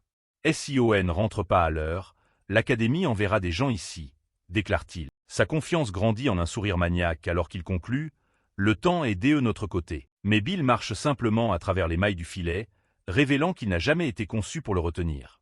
Il regarde Philon de haut et demande « Tu penses vraiment que j'avais pas prévu ces cédillas ?» Se tenant maintenant à l'extérieur du piège, Bill regarde de haut les étudiants emprisonnés. Vous savez pourquoi j'ai déclenché le piège maintenant? Demande-t-il. Alors que Philon recule de peur, Bill explique. La même raison que vous. J'avais besoin d'un peu d'entraînement au combat réel aussi. Bill ajoute avec moquerie.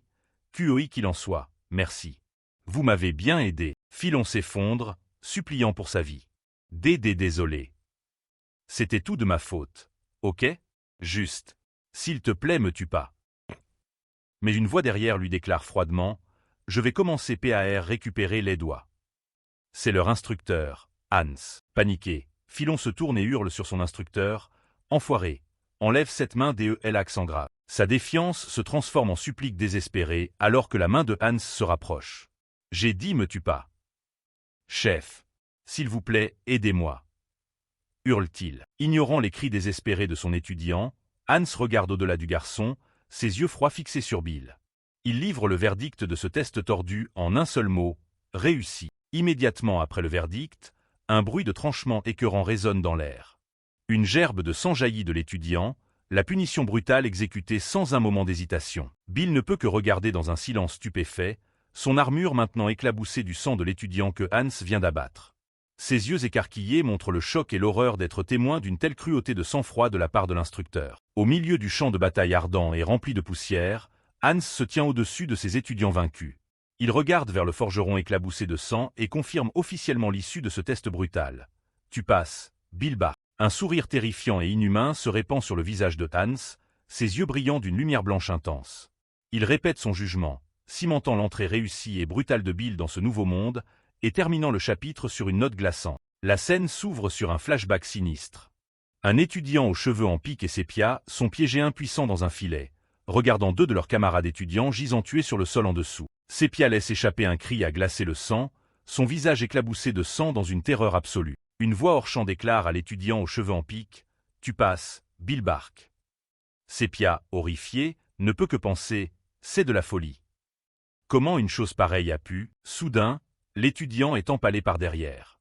Il s'étouffe sur le mot « chef ». Dans ces derniers instants, il regarde en arrière dans un choc et une confusion totale, murmurant « Hein ». Une violente éclaboussure de sang marque la finalité du coup mortel. Le tueur, Baran, tient son arme ensanglantée et dit « Que les défunts reposent en paix ». Baran se tient au-dessus des cadavres de ses étudiants, livrant une prière glaçante. Puissiez-vous renaître dans votre prochaine vie dans un monde rempli uniquement de bons adultes. Observant le carnage se dérouler, une autre silhouette, le protagoniste Bill, vêtu d'une armure complète, tremble légèrement. Baran tourne son attention vers le Bill en armure, qui reste en alerte maximale. « Il n'y a pas besoin d'être aussi sur tes gardes, Bill Bark », dit Baran calmement. Il commence à marcher vers Bill, réitérant « Je t'ai dit, tu as réussi ». Bill est stupéfait par la vitesse pure du massacre dont il vient d'être témoin. Il pense « Qu'est-ce qui vient de se passer ? J'ai rien vu ». Regardant les étudiants morts, Bill questionne les motifs de l'instructeur. Pourquoi a-t-il tué ses propres étudiants? Une aura menaçante émane de Baran. Bill se sent intimidé, se demandant « Comment on est censé gérer un monstre pareil ?» Baran se tient prêt, tandis que Bill agrippe prudemment son épée, se préparant à une confrontation. Baran tente de justifier ses actions horribles. « Et, je crois que tu te fais des idées. » commence-t-il, ces gamins étaient vraiment du genre qui méritait de mourir. Il continue sa logique tordue, mais même ainsi, mourir sous la torture c'est pitoyable. C'est mieux de les envoyer de l'autre côté sans douleur. Un gros plan révèle les yeux blancs brillants de Baran, montrant la conviction glaçante derrière ces mots. Avec un cri perçant, Bill refuse d'écouter et se jette en avant, lançant une attaque. Baran esquive facilement le coup, un sourire en coin sur le visage. « Tout comme je pensais, ce serait ton schéma », dit-il, ayant anticipé le mouvement. Baran part sans effort l'épée de Bill avec son protège-avant-bras. « Écoute, Bill Bark », ordonne-t-il. En un éclair, Baran ferme la distance entre eux, déclarant son but. « Je suis venu ici exprès juste pour te rencontrer ». Il approche son arme près du cou blindé de Bill, le pressant avec une question critique. « Tu es les chevaliers gardiens, pas vrai ?» Bill tressaille, la question touchant une corde sensible. Voyant cette réaction, Baran presse son avantage, déclarant « On ressent la même chose ». Avec les bases d'une entente potentielle posée, Baran baisse son arme et fait une offre. « Alors que dis-tu qu'on discute au moins d'abord ?» Le flashback continue. L'expression de Baran est froide et résolue. Bill, toujours dans son armure, semble refuser la proposition. Baran soupire, sa patience clairement épuisée. « Alors tu n'es pas prêt à écouter, hein ?» D'un mouvement rapide, Baran attaque, déclarant platement « On n'y peut rien alors. Il porte un coup puissant, déclarant « Tu l'as cherché ». Le son de l'impact résonne, signifiant un coup direct. La scène atteint son crescendo, avec Bill laissant échapper un cri de pure agonie. La scène horrifiante vole en éclats. Tout cela n'était qu'un cauchemar. Bill se réveille en sursaut dans un lit rustique. Il se tient la tête, paniqué et désorienté, alors que le choc se dissipe. « Je suis toujours en vie », pense-t-il, le cœur battant. Il scannait frénétiquement la pièce inconnue, l'esprit s'emballant de questions. « C'est où ici ? Où est mon armure ?» Ses oreilles se dressent alors qu'il surprend des voix venant de l'extérieur. « On doit inspecter le passage nord demain », dit l'une. Il n'y avait aucun problème jusqu'à tout récemment, si. Bill écoute attentivement. Instinctivement sur ses gardes, la main de Bill se referme sur un petit outil tranchant sur la table de chevet. Il se déplace silencieusement vers la porte, écoutant la conversation en cours.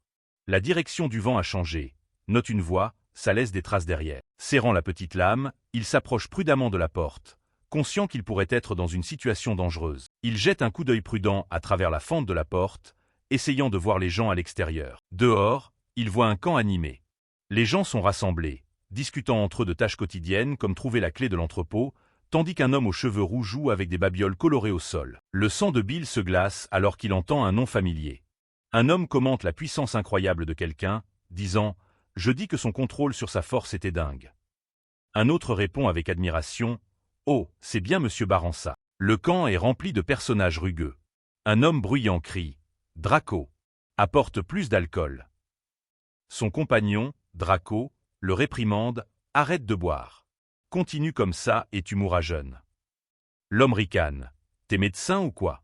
Je connais mon corps mieux que personne. » Le jeune homme aux cheveux roux au sol offre joyeusement une pomme à une femme assise dos à Bill. « T'en veux une aussi, Serette ? Tu veux que je t'en passe une ?» demande-t-il. La femme se tourne pour accepter la pomme, et le monde de Bill s'arrête. C'est son ami perdu de vue depuis longtemps. Il souffle son nom avec incrédulité, « Sépia ». Le choc est si grand que le couteau qu'il tenait glisse de ses doigts sans force et tombe au sol. Entendant le bruit, Sépia se tourne et ses yeux se posent sur Bill. Une expression douce et inquiète traverse son visage. « Tu es réveillé ?» demande-t-elle doucement. Au même instant, une silhouette passe en flou, bougeant avec une vitesse impossible pour intercepter un objet invisible. Le groupe sursaute d'alarme alors que leur chef, Wee Tyler, apparaît devant eux, s'étant apparemment téléporté. « Patron !» s'exclame-t-il. Wee Tyler lève une main, son attitude parfaitement calme malgré l'intrusion soudaine. « Tout va bien. » Tout le monde restait assis. Il ouvre sa main, déclarant froidement « Je l'ai bloqué ». Cependant, une femme aux cheveux roux ardents pointe sa main avec effroi, hurlant « Tu l'as pas bloqué, ça t'a traversé net ». La femme aux cheveux roux ardents se jette sur Bill, furieuse. « Espèce d'enfoiré, t'as envie de crever » hurle-t-elle, retenue par un autre membre. « Tu sais au moins quel genre de personne est le CC capitaine ». Wee Tyler s'interpose calmement devant sa subordonnée et s'adresse directement à Bill. « Tu dois être confus et effrayé, Bill Barr. » Il s'excuse ensuite pour leur méthode. « Peux-tu nous pardonner d'avoir amené Dame Sépia ici sans un mot ?» Bill écoute, l'expression tendue. « On s'est dit que tu te sentirais plus à l'aise avec Dame Sépia à tes côtés. » Il se présente formellement. « Mon nom est Wee Tyler. Je suis le chef du groupe Tanti-Empire, Orient. » Wee Tyler va droit au but, tendant une offre au Bill stupéfait. « J'irai droit au but. Ne veux-tu pas te joindre à nous pour chasser les chevaliers gardiens ?» Bill traite l'offre. « Les chasser ensemble. » Wee Tyler confirme. « Oui. Avec tes capacités, tu pourrais aussi. » Mais Bill le coupe d'un seul mot ferme. « Non. » Ses yeux brûlent d'un feu intense alors qu'il clarifie sa position. « Mon but est de tuer les chevaliers gardiens. » Wee Tyler marque une pause, considérant la déclaration absolue de Bill. Il se frotte le menton pensivement. « Je vois. » Il fait alors une contre-offre. « Mais ce ne sera pas facile de tuer les chevaliers gardiens qui ont saisi le pouvoir. Que dis-tu de faire ça à la place ?» Wee Tyler propose une alliance temporaire avec des limites claires. On travaille ensemble seulement jusqu'à ce qu'on les chasse. Après ça, tu pourras faire comme bon te semble. Il tend une main vers Bill, définissant les termes. C'est ce qu'on appelle une collaboration. Alors que Bill contemple l'offre, ses yeux scannent les visages des membres du groupe. Son regard tombe sur Baran, l'homme de ses cauchemars. Un gros plan montre la main de Bill, enveloppée de bandages, prenant celle de Wee Tyler. Mais la poignée de main devient instantanément violente. La prise de Bill se resserre, écrasant la main de Wee Tyler. La vue de Baran déclenche un souvenir traumatique.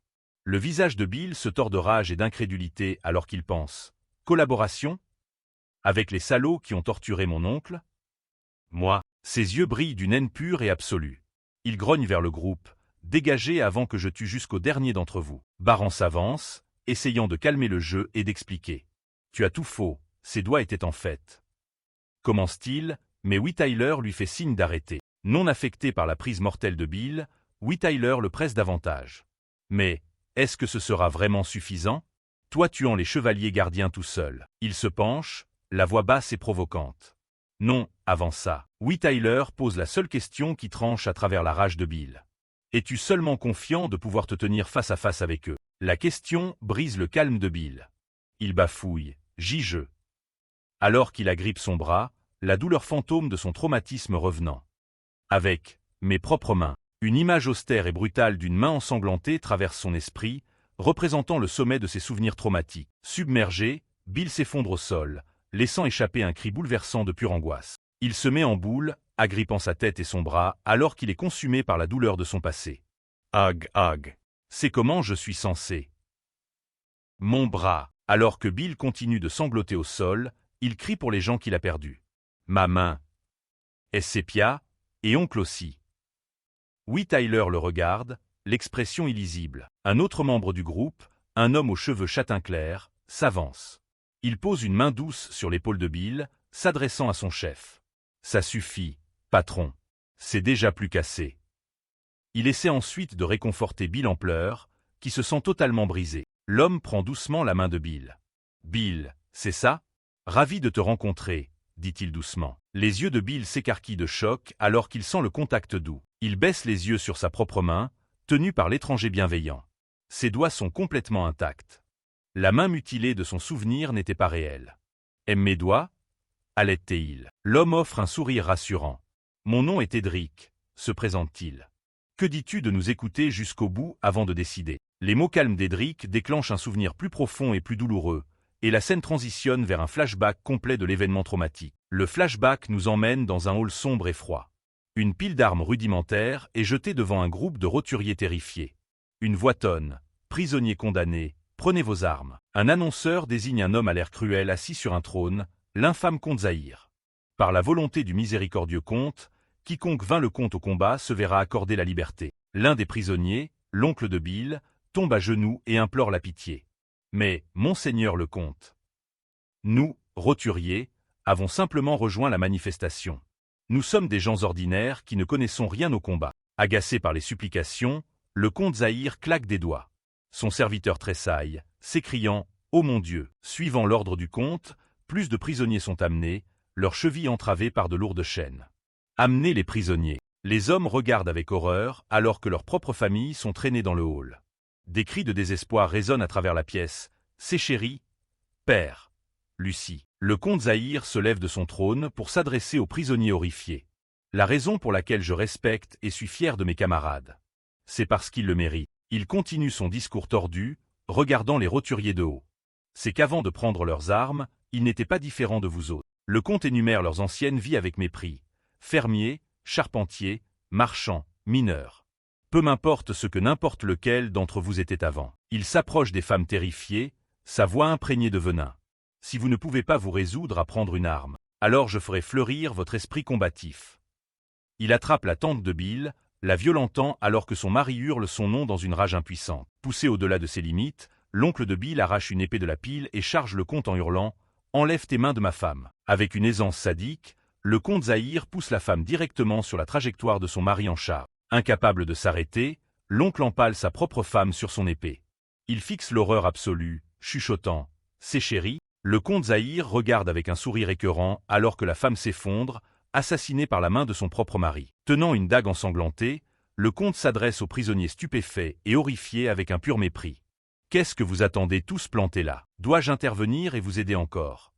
menace-t-il, faisant reculer les prisonniers de terreur. L'acte dépravé du comte fonctionne. Alimenté par un désespoir total et une rage incontrôlable, les roturiers poussent un dernier cri de guerre collectif et chargent vers leur mort. Le comte Zahir regarde la foule chargée de haut, son expression faite de dédain total et d'amusement froid. D'un mouvement décontracté du poignet, il lance sa dague tachée de sang en l'air, un geste d'arrogance suprême avant le massacre. La scène éclate en un tourbillon de violence. L'air est rempli de l'éclair de l'acier et de la gerbe de sang, alors que les prisonniers sont abattus sans pitié. Le comte Zahir se tient au milieu du carnage, un tourbillon de morts, dispatchant sans effort les roturiers enragés mais surclassés. Le flashback et le chapitre se terminent sur un gros plan glaçant du visage éclaboussé de sang du comte. Sous lui, sa philosophie cruelle et inflexible flotte dans l'air. Être faible est un péché. L'histoire introduit un antagoniste redoutable, le comte Zahir, le maître d'armes de l'ancien groupe du héros. Pendant ce temps, dans un endroit caché, l'armée révolutionnaire tient une réunion. Leur chef, un homme en chemise blanche et bretelles, explique la situation. Le comte Zahir est actuellement chargé de commander l'armée régulière et de défendre le territoire sous le protecteur national. Le chef continue, avec un avis de recherche de Zahir sur le mur derrière lui. Tant que Zahir reste au pouvoir, il n'y a aucune raison pour que le protecteur national s'avance lui-même. L'un des membres assis à la table soulève une question. Mais Zahir ne voyagera pas seul, n'est-ce pas? Cela pousse Bill, un jeune homme aux cheveux blonds, à exprimer ses propres doutes, se demandant « L'armée révolutionnaire peut-elle vraiment vaincre les forces de Zahir ?» Entendant cela, Draco, un homme aux cheveux roux assis en face de lui, éclate de rire. Draco regarde Bill avec incrédulité et demande « T'es un idiot? Les vaincre? Comment? Tu penses vraiment à une collision frontale avec l'armée régulière ?» Il continue de presser Bill, questionnant sa conscience. « Tu sais au moins où tu es en ce moment ?» Bill répond simplement « La salle de conférence. » Draco rétorque « Bah évidemment. » Bill reste sans voix, levant les yeux au ciel dans une frustration silencieuse face à l'emportement de Draco. Ignorant Draco, Bill commence à analyser son environnement, notant les détails. Il remarque l'odeur humide de la terre et une faible odeur de moisissure, indiquant une humidité élevée. Il perçoit aussi la température basse et le faible bourdonnement d'une pompe, ainsi que le signe révélateur de la climatisation en marche. Après son évaluation minutieuse, Bill arrive à une conclusion simple. C'est un sous-sol. Draco réagit avec une offense théâtrale, se frappant le front. « Oh, non appeler ça un sous-sol? Ça me vexe. » Se penchant, Draco lui dit « Écoute bien. C'est pas juste un sous-sol. » Il désigne la pièce autour d'eux. Où on est en ce moment, c'est la perspective dézoome, révélant que leur salle de conférence est située au sein d'une plus grande structure.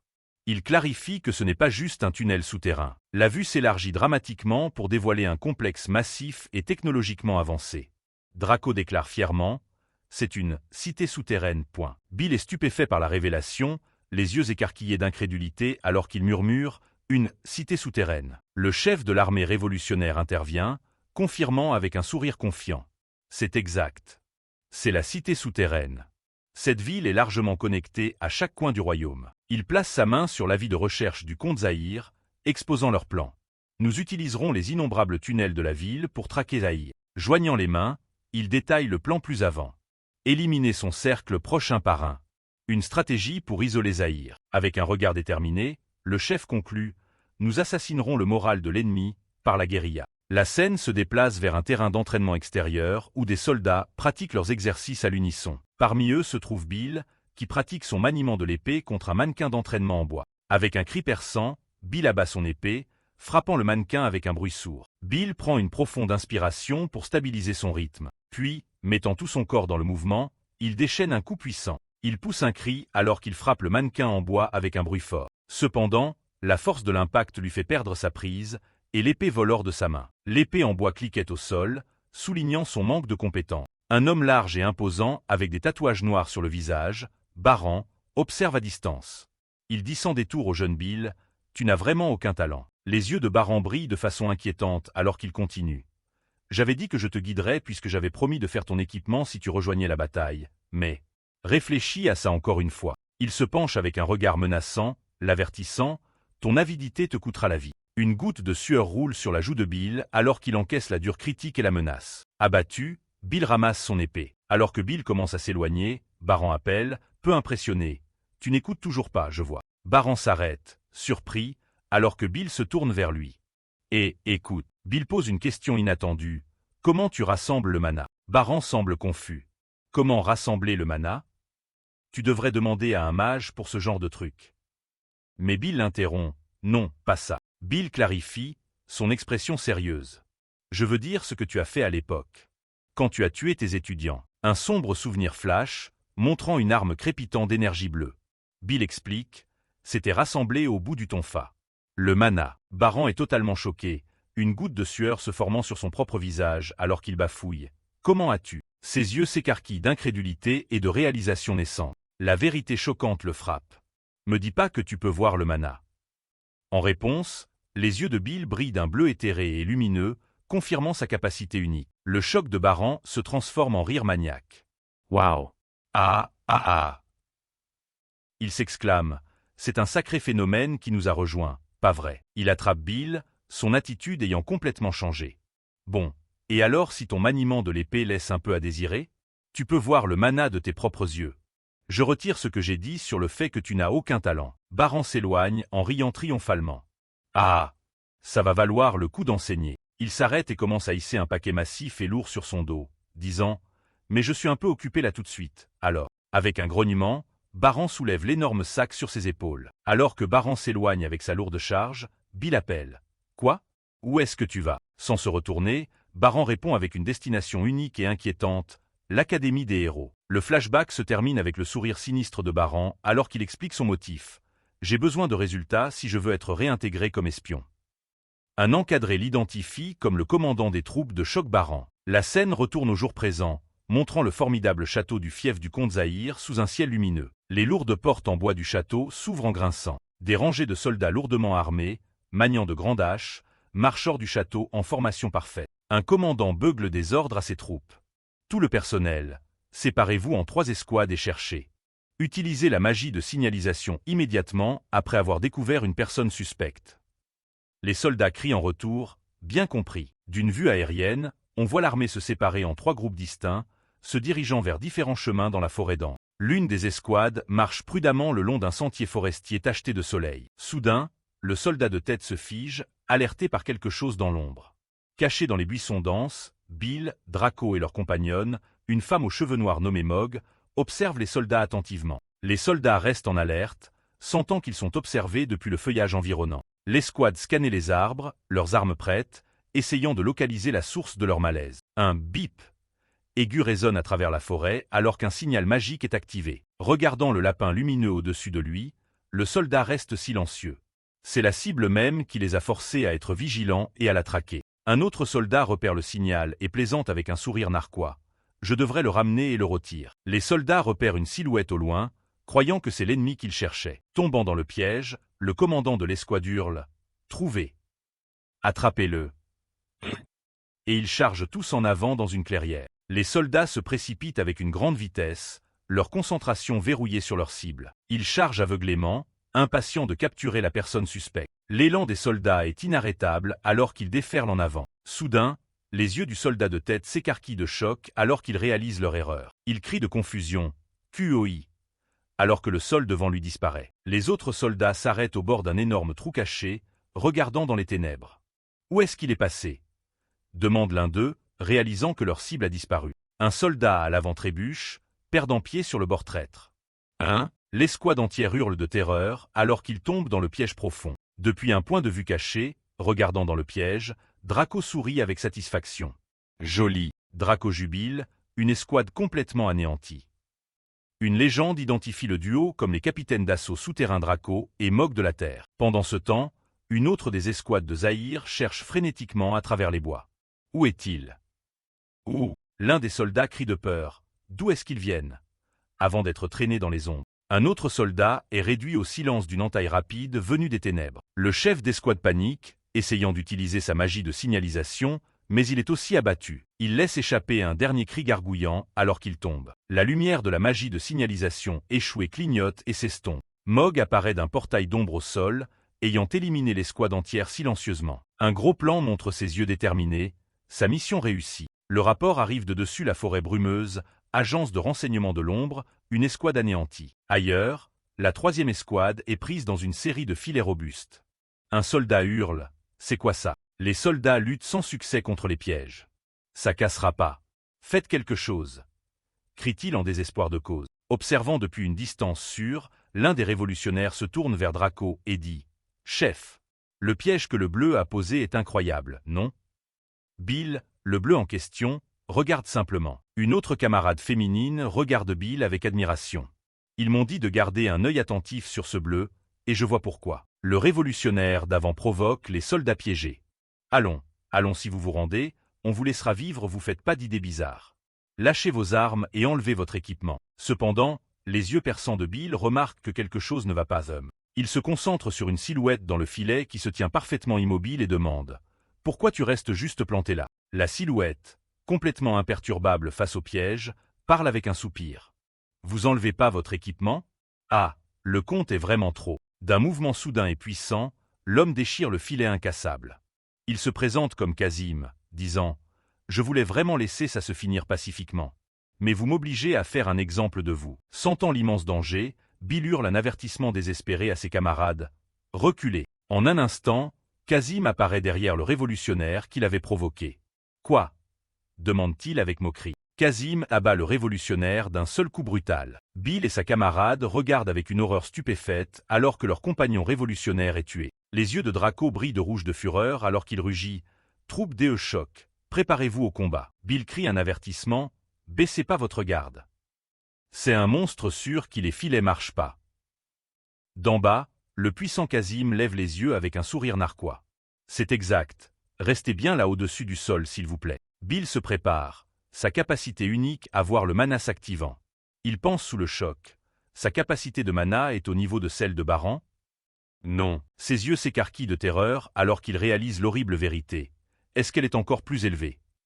En bas, enveloppé d'une aura puissante, Kazim ricane. Attraper des courtilières, c'est une telle plaie.